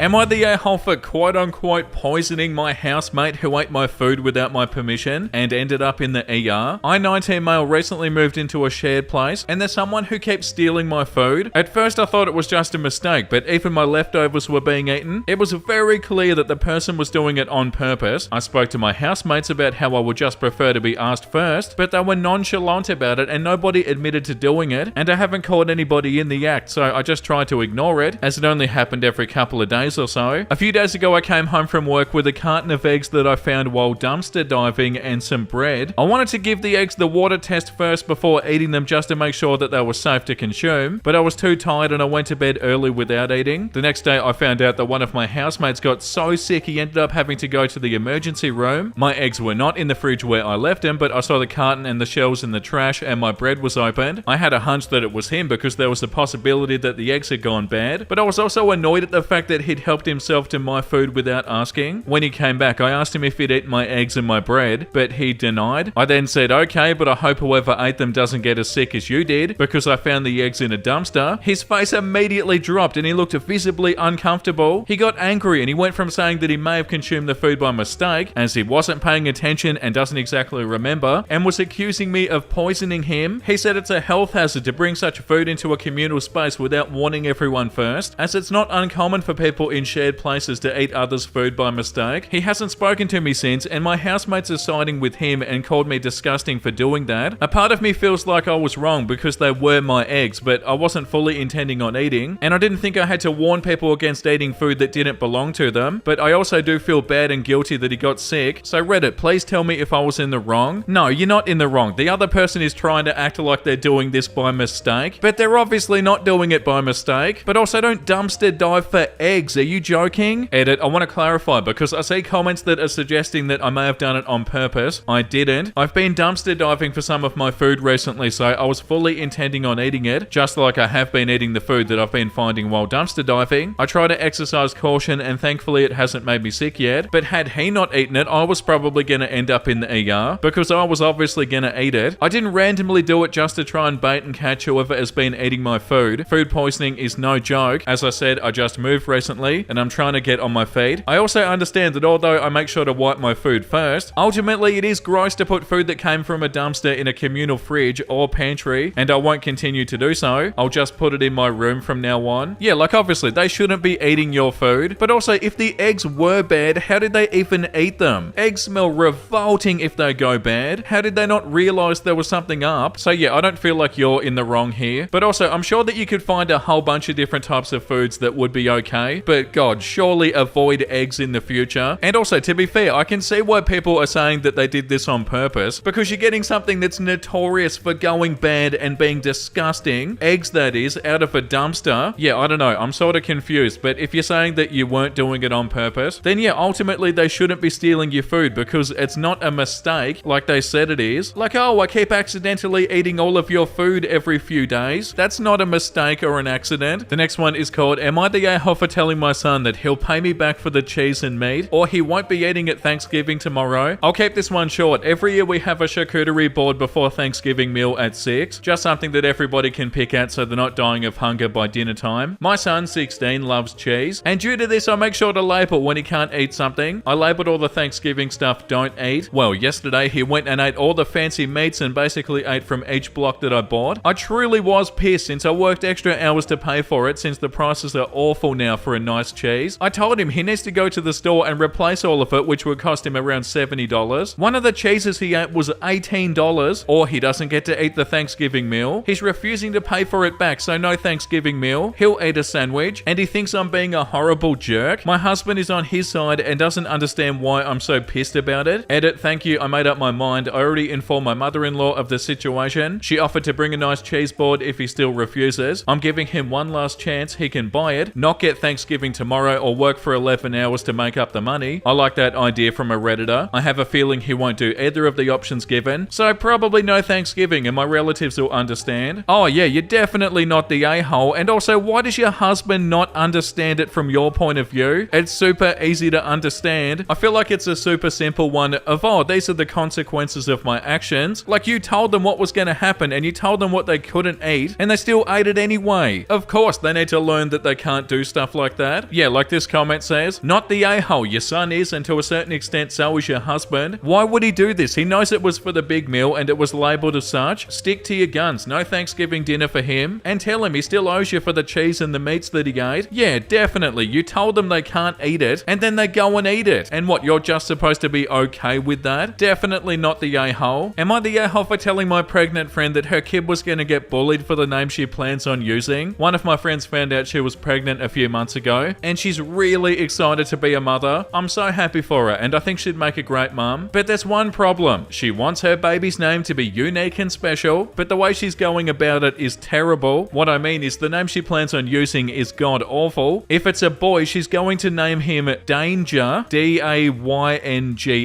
Yeah, spelt like that to be unique. And if it's a girl, she's going to name her Tinkerbell. I wish I was joking. I asked her if she was 100% sure, and I suggested that if she was dead set on those names, to make them the kid's middle name. When she asked why, I told her flat out that the child will get bullied if she named them that. I know just how crappy kids can be. I got bullied for my name and I changed it when I was 19. She got really upset and told me I was being unsupportive and I was a crappy friend. She's been ignoring my texts ever since, and it's been more than a week. I'm starting to feel kinda guilty over what I said. No, you're not a crappy friend, you're a good friend. Am I the a-hole? Update, we had a conversation over a call. I decided to tell her about my experience getting bullied for years because of my name, Shaylee called Gailey, and it turns out she's been going through a lot. Birth complications run in her family and she's been really stressed out about it, along with finding out that her boyfriend, now ex of 3 years, has been exchanging dirty text messages with a co-worker of his. I had no idea about this and she expressed regret for taking out her feelings on me. I carefully brought up some of your points and I suggested using the name Belle for a girl with Tinkerbell as a nickname. She does think it's cute and she likes the idea. I also mentioned maybe using Dane as a first name with Danger as a nickname, which she wasn't quite as happy about. She did decide to use Danger, still spelt like that, but as a middle name, which isn't nearly as bad as using it for a first name. On the bright side, the kid can tell people Danger is my middle name. Thank you all for your advice, everybody. I really appreciate your help and suggestions. Right, so there is no a-hole in this situation. You 100% were not being a bad friend by saying that, but also your friend has been going through a lot and they said they didn't mean to take it out on you. So yeah, it sounds like everything's okay now. I love when this happens. That's such a nice end to the post, and I feel like you did the right thing for telling your friend what you did. You weren't doing it in a mean way or anything. Am I the a-hole for giving my granddaughter a DNA test? This one's about my granddaughter Lindsay. Now, Lindsay, 15, has it rough being middle child and she looks different from her other siblings. I truly was confused how she had blonde curly hair while the rest of the family has dark hair. I thought genetics was being weird and I love her. The issue came up when Lindsay told me her parents banned her from getting an ancestry test. I told my son and daughter-in-law that there was something fishy around her birth that she needs to know. They denied it and they told me to leave it alone. Now Lindsay is in high school and she went to a biology teacher. To put it bluntly, the teacher said that it was odd for her to have some traits. She came to me distressed, asking me to buy a DNA test since she needs to know. Long story short, she's not her mother's kid. My son got someone else pregnant and her biological mum gave her up. This has blown up the family while Lindsay is pissed to being lied to. I'm getting a ton of heat for getting her a DNA test. Now they won't talk to me, which is making Lindsay even more mad at them. Edit, because I've answered this multiple times. They were on the other side of the country when she was born, and I met Lindsay when she was about 6 months old. Really not hard to hide the whole thing. Edit 2, I'm confused why a lot of Redditors are treating this like she's 5 and not 15. All I did was buy it. She did all the paperwork and shipped it. It's not hard. No, you're not the a-hole. Lindsay would have done this no matter what. Lindsay obviously had a pretty good idea. They were going to do this anyway. Like this comment says, not the a-hole. Lindsay already knew. The only part that she didn't know was which parent was hers biologically. Lindsay isn't dumb. She was going to find out, or she was going to continue to get lied to for 3 more years. Your son is trying to deflect the blame onto you because he's angry that he got caught lying to his kid and to his parent. Yeah, it really does seem like that. The top comment says, not the a-hole. Your son and his wife suck for lying to her until she's 15 and trying to keep lying to her even after she obviously started to question things. There are medical reasons a person might need need to know what their genetics are or are not, and if you hadn't have helped her, she would have found out some other way. At least this way she knows that she has one friend and ally who'll be honest with her, take care of each other during this difficult time. Yeah, definitely. They should have been honest with them a long time ago. And also, the moment they started talking about it and having suspicions about it, that's also when they should have been honest with them about it. But no, they were planning to keep on lying to them. Yeah, no, you're not the a-hole. Am I the a-hole for not changing my dog's name when my new neighbor's child had the same name? I feel like we don't even need to read this. No, you're not the a-hole. I, 36 male, am the owner of a Great Pyrenees/Australian cattle dog mix named Charlotte, 6 female. I live in a lower middle class suburb in an unspecified United State. I have lived here for about 6 years now, and I let Charlotte out to go potty roughly 6 times a day. It's always the same routine. I open the back door, Charlotte runs outside to pee and patrol the yard, and doesn't typically come back bounding back to the door until I poke my head out and call her name. About a week or two ago, maybe longer if I didn't notice, new neighbors moved in across my back alley. I had no intentions of interacting with them whatsoever, like ever, except today when I was executing the last step of Charlotte's aforementioned potty protocol. I stuck my head out and I called her name, but this time alongside the familiar sounds of my dog galloping up the porch steps was an adult human voice shouting something along the lines of, "Why are you calling my daughter?" At first I thought it might just be my new neighbors getting into a spat, until a couple of minutes later I heard pounding on my front door. I opened the door to an angry man twice my size glaring me down. He said something like, "Why the F are you calling my daughter into your house?" And I responded, "Your daughter's name is Charlotte?" And he just kind of kept glaring at me. In absence of a response, I followed up with, "Charlotte is my dog's name, dude." And he rolled his eyes at me and said I better change my dog's name because he doesn't want his daughter, 2 female, getting confused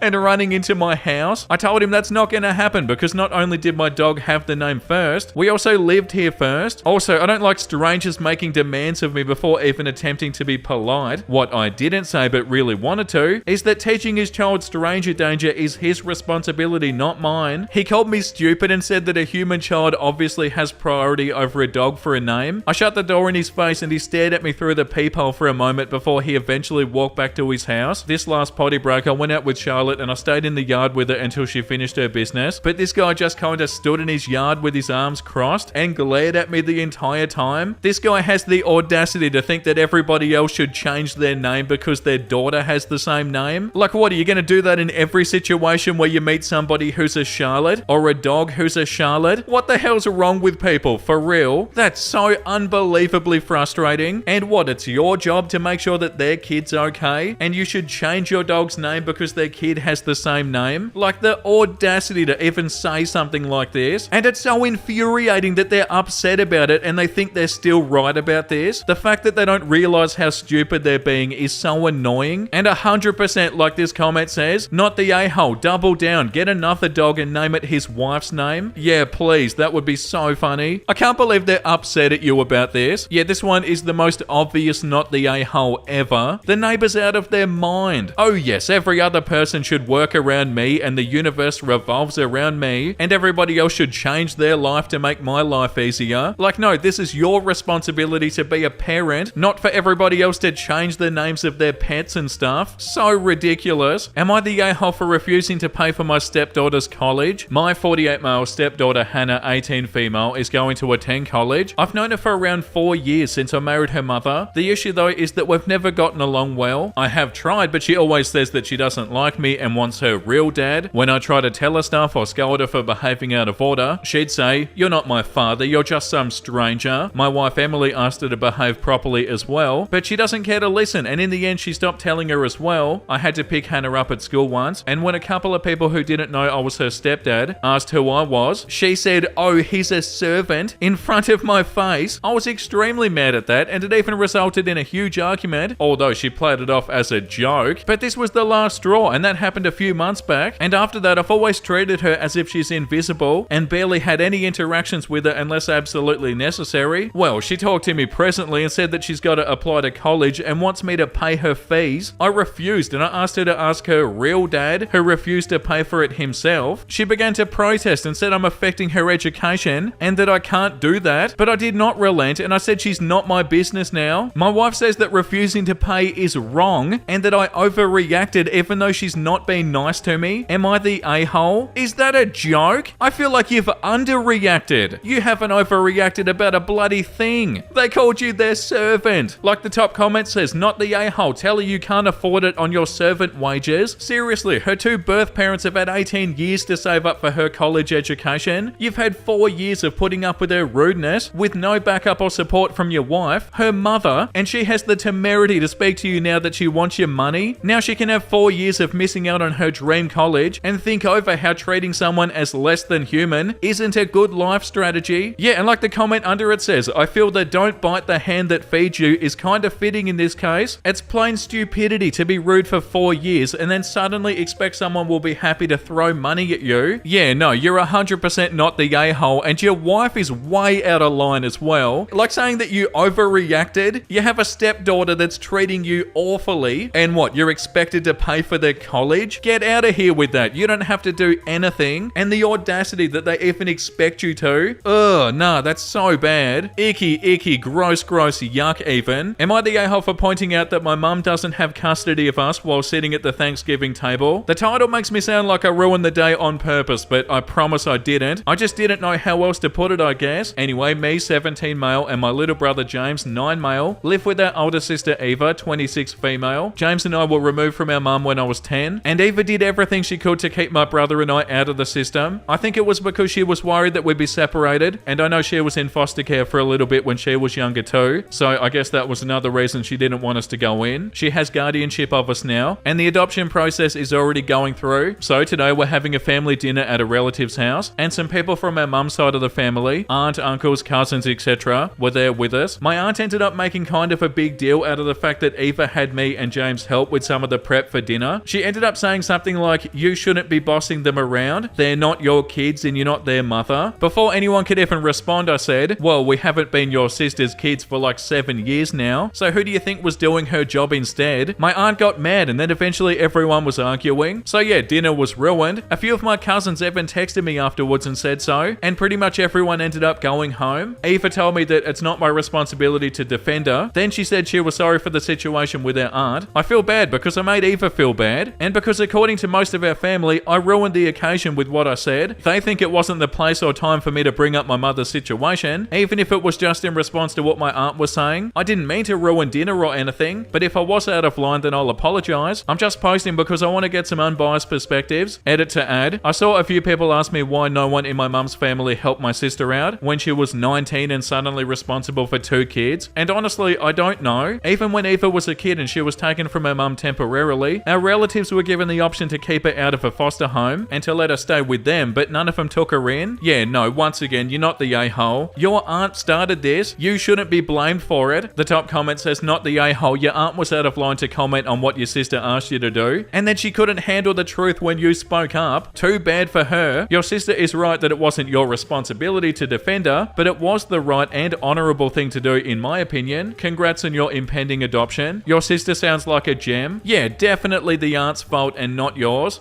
Am I the a-hole for refusing to make my daughter issue an apology to the class clown and telling the mother her daughter is a brat? My daughter, Ava 14, is a good kid in general. She gets good grades and is pretty quiet at school, sticking to her friend group and not causing issue. I was surprised getting a call today that I needed to pick her up since she got in trouble at school. Basically what happened was that the class clown, Mia, was messing around in class and dancing and singing during class for no reason. My daughter had had enough and told her to shut the F up. No one likes her and she's the reason no one enjoys school. A student recorded the whole thing. Mia ended up crying and they were both sent to the principal office. The principal wanted my daughter to give an apology to her. I told them no and that we're leaving. This started the mum telling me that her daughter needs an apology. I told her that her kid's a brat and she should learn how to behave in class, that if she wasn't annoying as hell, my daughter wouldn't have snapped after 5 months. She called me a jerk and my daughter is iffy if she needs to apologize, so I'm making this. Edit to clear stuff up. This was asked and the teacher was trying to get her back to her seat. This was in the middle of a lesson. She was trying and Mia was ignoring her and kept going. Also, since some people are confused, this wasn't a one-time thing. According to my daughter, she had 5 months of dealing with Mia and her behavior. Another question I've seen is, does she have ADHD? No idea, not my kid. If she does, it does explain some things, but it doesn't excuse it. Update 1. So some stuff has happened since I posted this. It got out what my daughter did to the other parents, and they've sent me email receipts of how many times they tried to get the school to do something about Mia. Most of the parents are pissed that Ava had to go to the principal's. The principal has sent an email about conduct in the classroom and a new policy that if kids disrupt a class, they'll be taking action. Don't know what that means yet. Oh, right, okay, that's so interesting. So all the other parents were like, no, they're super frustrating and you shouldn't have to apologize. So this one is labeled as not the a-hole. This is an interesting comment, I feel like. Everybody sucks here. Literally everyone. No one in this story comes out looking good. Mia obviously should sit down and shut up. She's being disruptive and taking away from the learning environment. The staff at the school and her parents need to recognize that Mia is being a problem and they need to take action. Your daughter took it way too far with the nobody likes you comment. You didn't recognize that your daughter did take it too far and you should apologize for that. Yeah, I feel like that's the only bit. I feel like everything the daughter said to Mia was fine, except saying this is why nobody likes you. But then also it sounds like it is pretty understandable. So yeah, I feel like it is leaning more towards not the a-hole. This comment says not the a-hole. At 14, these are either 8th graders or high schoolers. If this student is constantly derailing class and preventing other students from learning, she should be called out. Teachers really can't do anything in this day and age. Former teacher here. Peer pressure and public call-outs can work, especially if it is the other student saying, hey, this isn't okay. One comment in 5 months isn't bullying. Your daughter lost her patience. There's a comment from OP saying that the teacher was there trying to get the kid to go back to her seat. This was in the middle of a lesson and it wasn't working. She had no control of the room. I saw the video. Mia was completely ignoring her. Yeah, no, I feel like it is leaning more towards not the a-hole. Am I the a-hole for refusing to make lasagna for Christmas after what my mother-in-law did last year? I, 30 female, have been together with my husband Michael, 31 male, for 7 years, married for 3 and dating for 4. My mother-in-law, 58 female, has always hosted Christmas ever since I've known him. I've always made a lasagna for Christmas and other special occasions. I'm essentially the family lasagna maker, and I honestly don't really mind since I love to cook and bake. However, last year my mother-in-law decided to make lasagna based off what she saw me doing when she was at my house and a recipe that she got off the internet. I was surprised that she prepared a pan of her own, but didn't say anything, and I even got a small piece. It did not taste good, and it was barely even touched, while mine had almost half gone near the end of the dinner. That infuriated my mother-in-law, and she wound up doing a rant about how everyone loves me more than her and tried to throw my lasagna in the trash. What?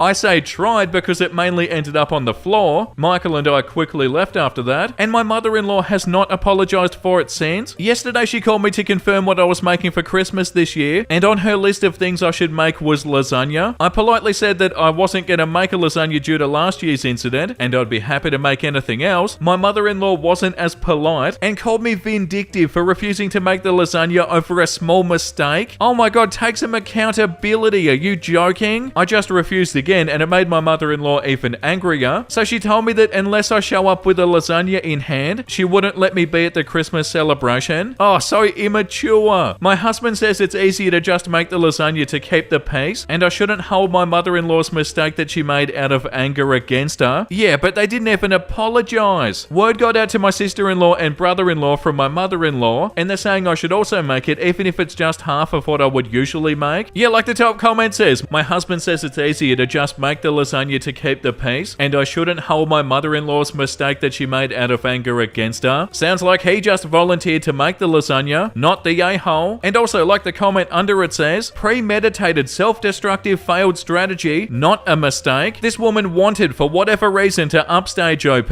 went through the effort of trying to make OP's signature dish, did a poor job of it, then proceeded to rampage with revenge and destroy OP's leftovers. There are way too many deliberate actions in that event for any of her chosen behavior to be a mistake, and she hasn't even apologized. I'd be insisting that husband joins OP in whatever other Christmas celebration she'd prefer to attend. They can send a cheap frozen lasagna to mother-in-laws as their RSVP no. Yeah, super lame of the husband to not back up their partner. Like, the mother-in-law is obviously in the wrong, and yeah, it's not a mistake what they did. And also, the fact that the mother-in-law hasn't even apologized, that's enough reason for you to not want to go. But then when you do tell them that you're not going to make the lasagna this year, and they get rude and upset and start saying that you're being vindictive, the mother-in-law sounds so childish. And the fact that they didn't go, oh, you know what, I probably shouldn't have done that, and it was super inappropriate and stupid for me to chuck a tantrum like a child and not even apologize. Yeah, nah, get out of here. You're definitely not the a-hole. It's pretty obvious who is. Am I the a-hole for asking my college classmate about her pubic hair? So, last weekend at college, my roommate invited a bunch of people into to our dorm, a mix of girls and guys, and we were all drinking, and somehow the conversation got to the point where one of the girls, who I know but we're not close friends, but we definitely had a friendly acquaintance relationship, at least until this incident, asked me if I was circumcised. I felt the question was invasive and personal, so I responded, "What's your pubic hair situation?" Trying to give her a taste of her own medicine so that she'd see how it feels to be asked an invasive question about your private area. And my question was less personal than hers. It was about a styling decision, which is done of your own volition and easily changeable, as opposed to something you had no say in and have no way to change, and hopefully realised that she'd overstepped the line, but instead she just blushed and ran out of the dorm room. Now my roommate is mad at me and wants me to apologise to her, but I don't think I did anything wrong here. If she doesn't like having me ask her questions about her private area, she shouldn't be asking me questions about mine. Was I in the wrong here? No, I feel like what you're saying is completely right. And yeah, like the top comment says, not the a-hole. She's the one who took the conversation in that direction. Ridiculous of her to then get upset when you play the same game. Yeah, 100%. But are they the ones who are saying that they should apologise? Or is it only the roommate that is mad and saying they should apologise to her? Because all they said is they started blushing and then ran out. So like, were they embarrassed? And were they upset and saying that you should apologise? Because yeah, it doesn't actually say that the woman they're talking about asked them to apologise. Yeah, no, I feel like this one's pretty simple. Like yeah, they're the ones who are asking invasive questions. There are a few comments here saying a little bit of everybody sucks, but mainly not the a-hole. The next one is called, "Am I the a-hole for flipping out after he ate my son's food?" I don't think I'm an a-hole. However, literally everyone I've spoken to is against me on this because it's just food. I would never make someone feel like crap over food, blah blah blah. So here I am, 30 female. I have a 13-year-old son named Colby with my ex-husband. Last year my son desperately wanted to go to Japan because his father currently lives there, and my son had been there multiple times for visits during the summer and fell in love with it. He begged me to let him live with his dad for a year, and while it broke my bloody heart and gave me extreme anxiety, I agreed. I couldn't say no. He went there for a year and came back home in August of this year. As many could imagine, Japan has much different cuisines than the US does, and while my son wouldn't complain about anything I put in front of him, he did make a few comments about missing Japanese dishes, so I went on a few websites, got a hold of his dad, etc., and I was able to get some of the ingredients and recipes shipped out to me. His favourite one is some type of noodles with a dark brown spicy sauce. I can't remember the name off the top of my head, but since it's his favourite, I have his father send me out the noodles and the sauce so my son can prepare it for himself at home, as well as buying him the fresh ingredients needed. Well, me and my husband's daughter 9 asked Colby the day before yesterday if she could have some of his noodles. He said no. He only said no because he's made the dish for her before and she wasted the entire thing because it was too spicy, so she doesn't like it, and therefore he said no and reminded her that she didn't like it. Before my daughter could even respond, my husband pipes up with, "Give her some. There's no reason why you can't share." So I stepped in and I said no. She's already had it and she threw it in the trash, and this is his food. He doesn't have to share his food. He just kinda walks off. Well, this morning my son asked me where all of his noodles were, 4 packages, and my husband says I ate them. I asked why the hell he would do that, and he said because I wanted to. Wow, they're trying to get their power fix. To me, this felt like a big FU because I told him my son didn't have to share his food, so I did lose it. He did this on purpose, I just know it. I told him he was a pig on a power trip and he should be ashamed of himself for eating my son's food. He says I'm ridiculous and I'm an a-hole for calling him a pig because he's overweight, simply because he was hungry and wanted to eat. Everyone else says I'm an a-hole too, as I said. Am I the a-hole? The top comment says, not the a-hole. Your husband seems to be on a power trip, and I'm thinking there was much more than one reason your son wanted to live with his father in Japan. Yeah, it's just food. However, it's food that was purchased by your son's father and then shipped to him from Japan. It belongs to your son and your son only. He does not have to give it to anyone that he doesn't want to, as it was a gift from his father. I really think you need to have a private conversation with your son, away from your husband, and ask him if your husband treats him poorly when you're not around. I honestly wouldn't be surprised if the answer was yes. Also, eating 4 packages of noodles in one sitting just to dominate your 13-year-old son is both a pig thing to do and extremely immature. It's the equivalent of licking all the cookies so no one else can have one. Editor add, if you choose to stay in this marriage, get your son a lockbox or a safe so that he can store his non-perishable food items in, and possibly even a small fridge with a lock on it if there are any perishable items that need refrigeration, because I guarantee you this is only the beginning. And OP said underneath, I'm pretty sure he would lick all the cookies just so no one else could have one. We were already on the fast track to divorce. Yeah, no, you're not the a-hole. They're step stepdad is eating the gift that their dad got them, shipped all the way from Japan. Like, imagine having a stepson and feeling like you could do something like this. Well, also feeling like you could do this to anybody, but like it's your stepson. Bro, what are you doing? Yeah, that's such an immature thing to do. Like, unbelievably immature. And yeah, I don't feel like you're the a-hole even a little bit. I can't get over that. That's such a gross thing to do. There are so many comments here that are like, leave them and move to Japan. Like, yeah, how would you even look at somebody the same after they did something like this? And yeah, like this comment says, not the a-hole. Your husband sounds like an unbearable and immature a-hole. It's probably not even just a food to your son, but a connection to his father. Man, this makes me so mad. Yeah, and the audacity. And who's saying that you are the a-hole? I'm so happy you made this post and everybody is saying that you're not the a-hole. Am I the a-hole for brushing my daughter's friend's extremely matted hair out so she could avoid a drastic cut? My daughter has a friend A, 13 female, who's been going through some health issues that I don't want to put here. A's mum passed away when she was little, so it's just her and her dad. Since he started dating his girlfriend, we'll call her C, A's needs have been pushed to the side a little, and he's just now noticed that A has been struggling. She's doing better now after getting the help that she needed. However, A's hair has been extremely matted as it hasn't been brushed for months. A had been hiding her hair under hats and hoods at home and trying to disguise it at school in buns. She stayed over at the weekend and only found out about her hair when they came downstairs after getting a comb stuck in A's hair trying to fix it. I comforted A as she was ashamed about her hair, but had hoped that she and my daughter could fix it. My daughter convinced her to tell me about it as she'd been scared to say anything to anybody, as she thought she'd be judged about it, as her dad's girlfriend has made comments about her appearance when she was going through her health issues. When A was going through her issues, I made it clear to her and my daughter that our home is a judgment-free zone, and if she ever wanted to come to me or my husband for help, then she'd get it. A then did ask for help detangling her hair, so that's what I did. We put on some films and we worked on detangling A's hair. It took hours, but it was doable. When A went home on Sunday, her hair was completely detangled and neatly braided into 2 Dutch braids. She was happy and she thanked me for helping her with her hair. Then on Monday, I got an angry phone call from C because she was meant to be taking A to get her hair cut due to how matted her hair was. Apparently C and A's dad had noticed how bad it was, and C had told me that she'd get it sorted. C is mad because the salon they were going to had charged her a cancellation fee for cancelling the day of the appointment. C wants me to pay her back for the cancellation fee as it's my fault for fixing A's hair when they were going to go get it cut. I told her that I wouldn't be paying for it. I just did the right thing by A instead of going to the extreme option right away. C then said that A was no longer allowed to be friends with my daughter and they would sue me for the cancellation fee. It was £60, half the cost of the cut. My daughter told me that A knew about C wanting to cut her hair and A didn't want the haircut, which is why she went to my daughter for help. A, like my own daughters, has long hair, so cutting the matted hair out would have meant her losing well over half the length of her hair. Am I the a-hole for brushing out A's hair so she avoided getting a drastic cut? Update, this got more attention than I thought it would. I'd like to clarify a couple of things. One, while I'm not going to go fully into A's health issues, the matted hair is the result of a depressive episode. Once things got better, she was just very embarrassed by the state of her hair, but didn't know how to fix it, so she hid it and it got worse. She is able to brush and wash her hair when she's okay. And number 2, A isn't being neglected by her dad. He knows he hasn't been the best dad to A and is trying to be better when it comes to her. Since A's health issues, he has been seeking help. I'm not going to report a man who I can see is trying to get better as a parent. A's dad, I'll call him Jay, came around earlier as he wanted to talk to me. A and C had gotten into a shouting match yesterday because of the cancelled appointment. C had told A that she wasn't allowed to see my daughter anymore until I paid the money I owed. This was news to Jay, and A told C that she was going to continue seeing her friend. A also told C that she hated her, and that if anyone was going to take the place of her mum, it would be me, because at least I cared about A as a person, and not just her appearance. Wow, good on you, A. Jay wanted to know what had happened with A and why I owed C money. I explained it all to Jay, and he was horrified to learn that C was going to cut A's hair short instead of helping her. He'd been under the impression that the appointment had been to get her hair detangled, and would not have consented to A getting a big chop. He hadn't realised how focused C had become on A's appearance with her hair. He told me that he wasn't going to stop A coming around as he knows how important my family is to her. When her mum died and he fell apart, we provided the stability they both needed. I told Jay that A is always welcome here and she knows it, but it's her dad that she needs. She needs him to be there for her and to support her through whatever she's going through. Having her dad will mean more to her than having me there. Jay agreed with this and knows he hasn't been the dad that she needs and is going to try and be better for her. He's asked if I could recommend a family therapist who could help them, and I gave him a few names. Since A started going through her issues, Jay has stepped up. He's not the same dad that he was when they started, but he does still have a way to go to be the dad of the year. Since speaking with Jay, I've had angry texts from C, furious that I went behind her back and spoke with Jay when she was dealing with the issue. In the string of angry texts she sent me, she said horrible things about myself, A, and my daughter. I'm not engaging with her anymore. She's a walking red flag. I screenshotted them before blocking C and I sent them to Jay's work phone. Jay gave me his work number when he started dating C because she'd been screening and deleting messages before he saw them. She doesn't have access to his work phone. My daughter has been messaging A making sure she's okay, and she will be coming to stay at the weekend as she doesn't want to be at home when C collects her stuff. I'm not sure what is going on with that relationship, nor do I want to know, but it does sound like Jay is finally putting A first. Oh yeah, you're definitely not the a-hole. I was going to say, as long as A doesn't lose contact with you, but it doesn't sound like they're going to, so that's good. And yeah, the fact that they were going to cut the hair off, instead of at least trying to do what you did, yeah, you're definitely not the a-hole, and it does sound like Jay is realizing all of this. Yeah, you did the right thing for sure. Am I the a-hole for kicking out my future in-laws after they lost and almost killed my dog? I'm engaged to my fiance Meg. I own a large home. Meg spends most of her time at my place, but technically still has her own. We're in the process of moving her in with me this fall. Since my place has a lot of room and Meg's doesn't, I agreed to host her family from out of town for Thanksgiving. I'm gonna be blunt, I don't like Meg's family. They're all extremely conservative, conspiracy theorist, low-key racist, a woman's place is the kitchen types. Meg is very different from them, but is close with them. She hasn't seen them in a year, so I agreed that they could stay at my place for the holiday, because I can usually tolerate them enough. Wednesday morning, Meg's parents arrive and things are fine. A few hours later, Meg's sister gets here. I have a dog named Lucy. This is my dog, not Meg's dog and not our dog. I had her for years before Meg was around, and Meg is not a big fan of dogs. Although she likes Lucy, I was in the bathroom when the sister pulled into the driveway. Meg's mum calls to me and says, I'm gonna let Lucy out front to say hi to Meg's sister, to which I explicitly said, no, don't do that. She needs to be on a leash and I should handle her. Give me a minute and I can come help, but leave her inside. I know she heard me because she said okay. 2 minutes later, Meg comes screaming, saying that her mum let Lucy outside and she ran away down the street. I ran out of the house and I got in my car to drive after her, but I could never find her. I drove all around my neighborhood and adjacent neighborhoods trying to find her all day, but I just couldn't. She had my number on her collar, but I was terrified she was gone or got hit by a car or something. Meg drove around in her car throughout the day too, but her parents and sister did nothing. They just spent the day alone at my house. I went home and slept and then resumed the search in the morning on Thursday, Thanksgiving Day. I continued searching and I got a call in the afternoon that somebody found Lucy. I went and I got her and she was a mess. She had several bite marks and was bleeding in several places. I think she got in a fight with a wild animal. I took her to the ER immediately and they patched her up, and she will pull through luckily. But that process took a long time, so I didn't get home until Thursday night. Today I was exhausted and I pretty much locked myself in my room with Lucy to watch her. Meg's dad knocked on my door and told me to be a man and that the dog was back and it was just a stupid dog, so who cares? I told them all to leave right now. Meg was upset and said they didn't have anywhere, and I said I don't care, but they can't be at my home. They eventually left after I threatened calling the cops. Meg left with them and texted that it was rude for offering my home and then kicking them out, and they made an honest mistake. No, they did not. I felt that her mum did not listen to what I told her, and Lucy needs quite alone time to recover, and I never even got an apology. Am I the a-hole? The top comment says, not the a-hole. This could have been so much worse. Poor Lucy. Did the mum say anything to you after this? Did anybody apologize? And OP says underneath, no, I just got sassy remarks about how I didn't even make them a Thanksgiving dinner, so they had to go find a grocery store that was open. Nobody apologized other than Meg giving a I'm sorry that happened and that you were worried. Yeah, like the comment under that says, I'm sorry that happened and that you're worried. Meg isn't even saying that they were wrong. Until she understands and admits that they were wrong, there's no saving this relationship, and I'd be very leery even then. And how does Meg square that with Meg left with them and texted that it was rude for offering my home and then kicking them out? That was not an honest mistake. You gave them specific instructions and they decided that they knew better. She's defending the indefensible. Yeah, and then also the crap that the dad said. Ew. And yeah, Meg doesn't even care. I feel like the way they responded to this is a massive red flag, and the audacity of them to say that OP didn't make them the Thanksgiving dinner. Like, OP missed their Thanksgiving because of you, and they don't even care. They're not even like, oh, maybe I shouldn't have let the dog run away. And the crap that the dad said. Yeah, no, you're definitely not the a-hole OP, and you should run in the opposite direction from a family like this. And I feel like that's enough Am I the a-hole for today, guys. Definitely time to read something wholesome. My granddad just called me to tell me how big his cauliflowers are growing, and it was so cute. They're twice as big as the ones you get in in the shop, oh, they're so happy. And yeah, that is a magnificent cauliflower. That could be the most beautiful thing I think I've ever read. They are so happy when you become a regular at a place and they learn your name and they start asking about your day. Yeah, how sweet is that? Like, oh, you remember me. Thank you for this. Cute new coworker is super cute and this is a problem. No, June 2014 me, it's not a problem because you're in love now and you have an apartment in Philly and a fat cat and you make Mexican food all the time. Dreams come true and now you two are engaged. Everything is beautiful. Oh, congratulations. That's so nice. Dreams do 100% come true. Love seeing stuff like this. Thank you for watching, everybody. I hope you had a wonderful time. And if you did and you want to see more Am I the Gay Hole, make sure you like and subscribe. And the comment of the day today goes to Sarah Jane. My leopard gecko hates everything and everyone unless they speak at a certain tone. Congrats on being one of the few he doesn't want to murder. Oh my god, that's such an honor. That's so amazing. And I'm so glad that your leopard gecko doesn't hate me. Thank you for letting me know about this. And say hi to your leopard gecko for me. And yeah, thank you for the support and thank you for watching my episodes. I'm so grateful for the support, guys. And let's do it again tomorrow, shall we? Make sure you look after yourself and make sure you have a beautiful, amazing rest of your day. And you know what I'm about to say because I say it every single day. Bye!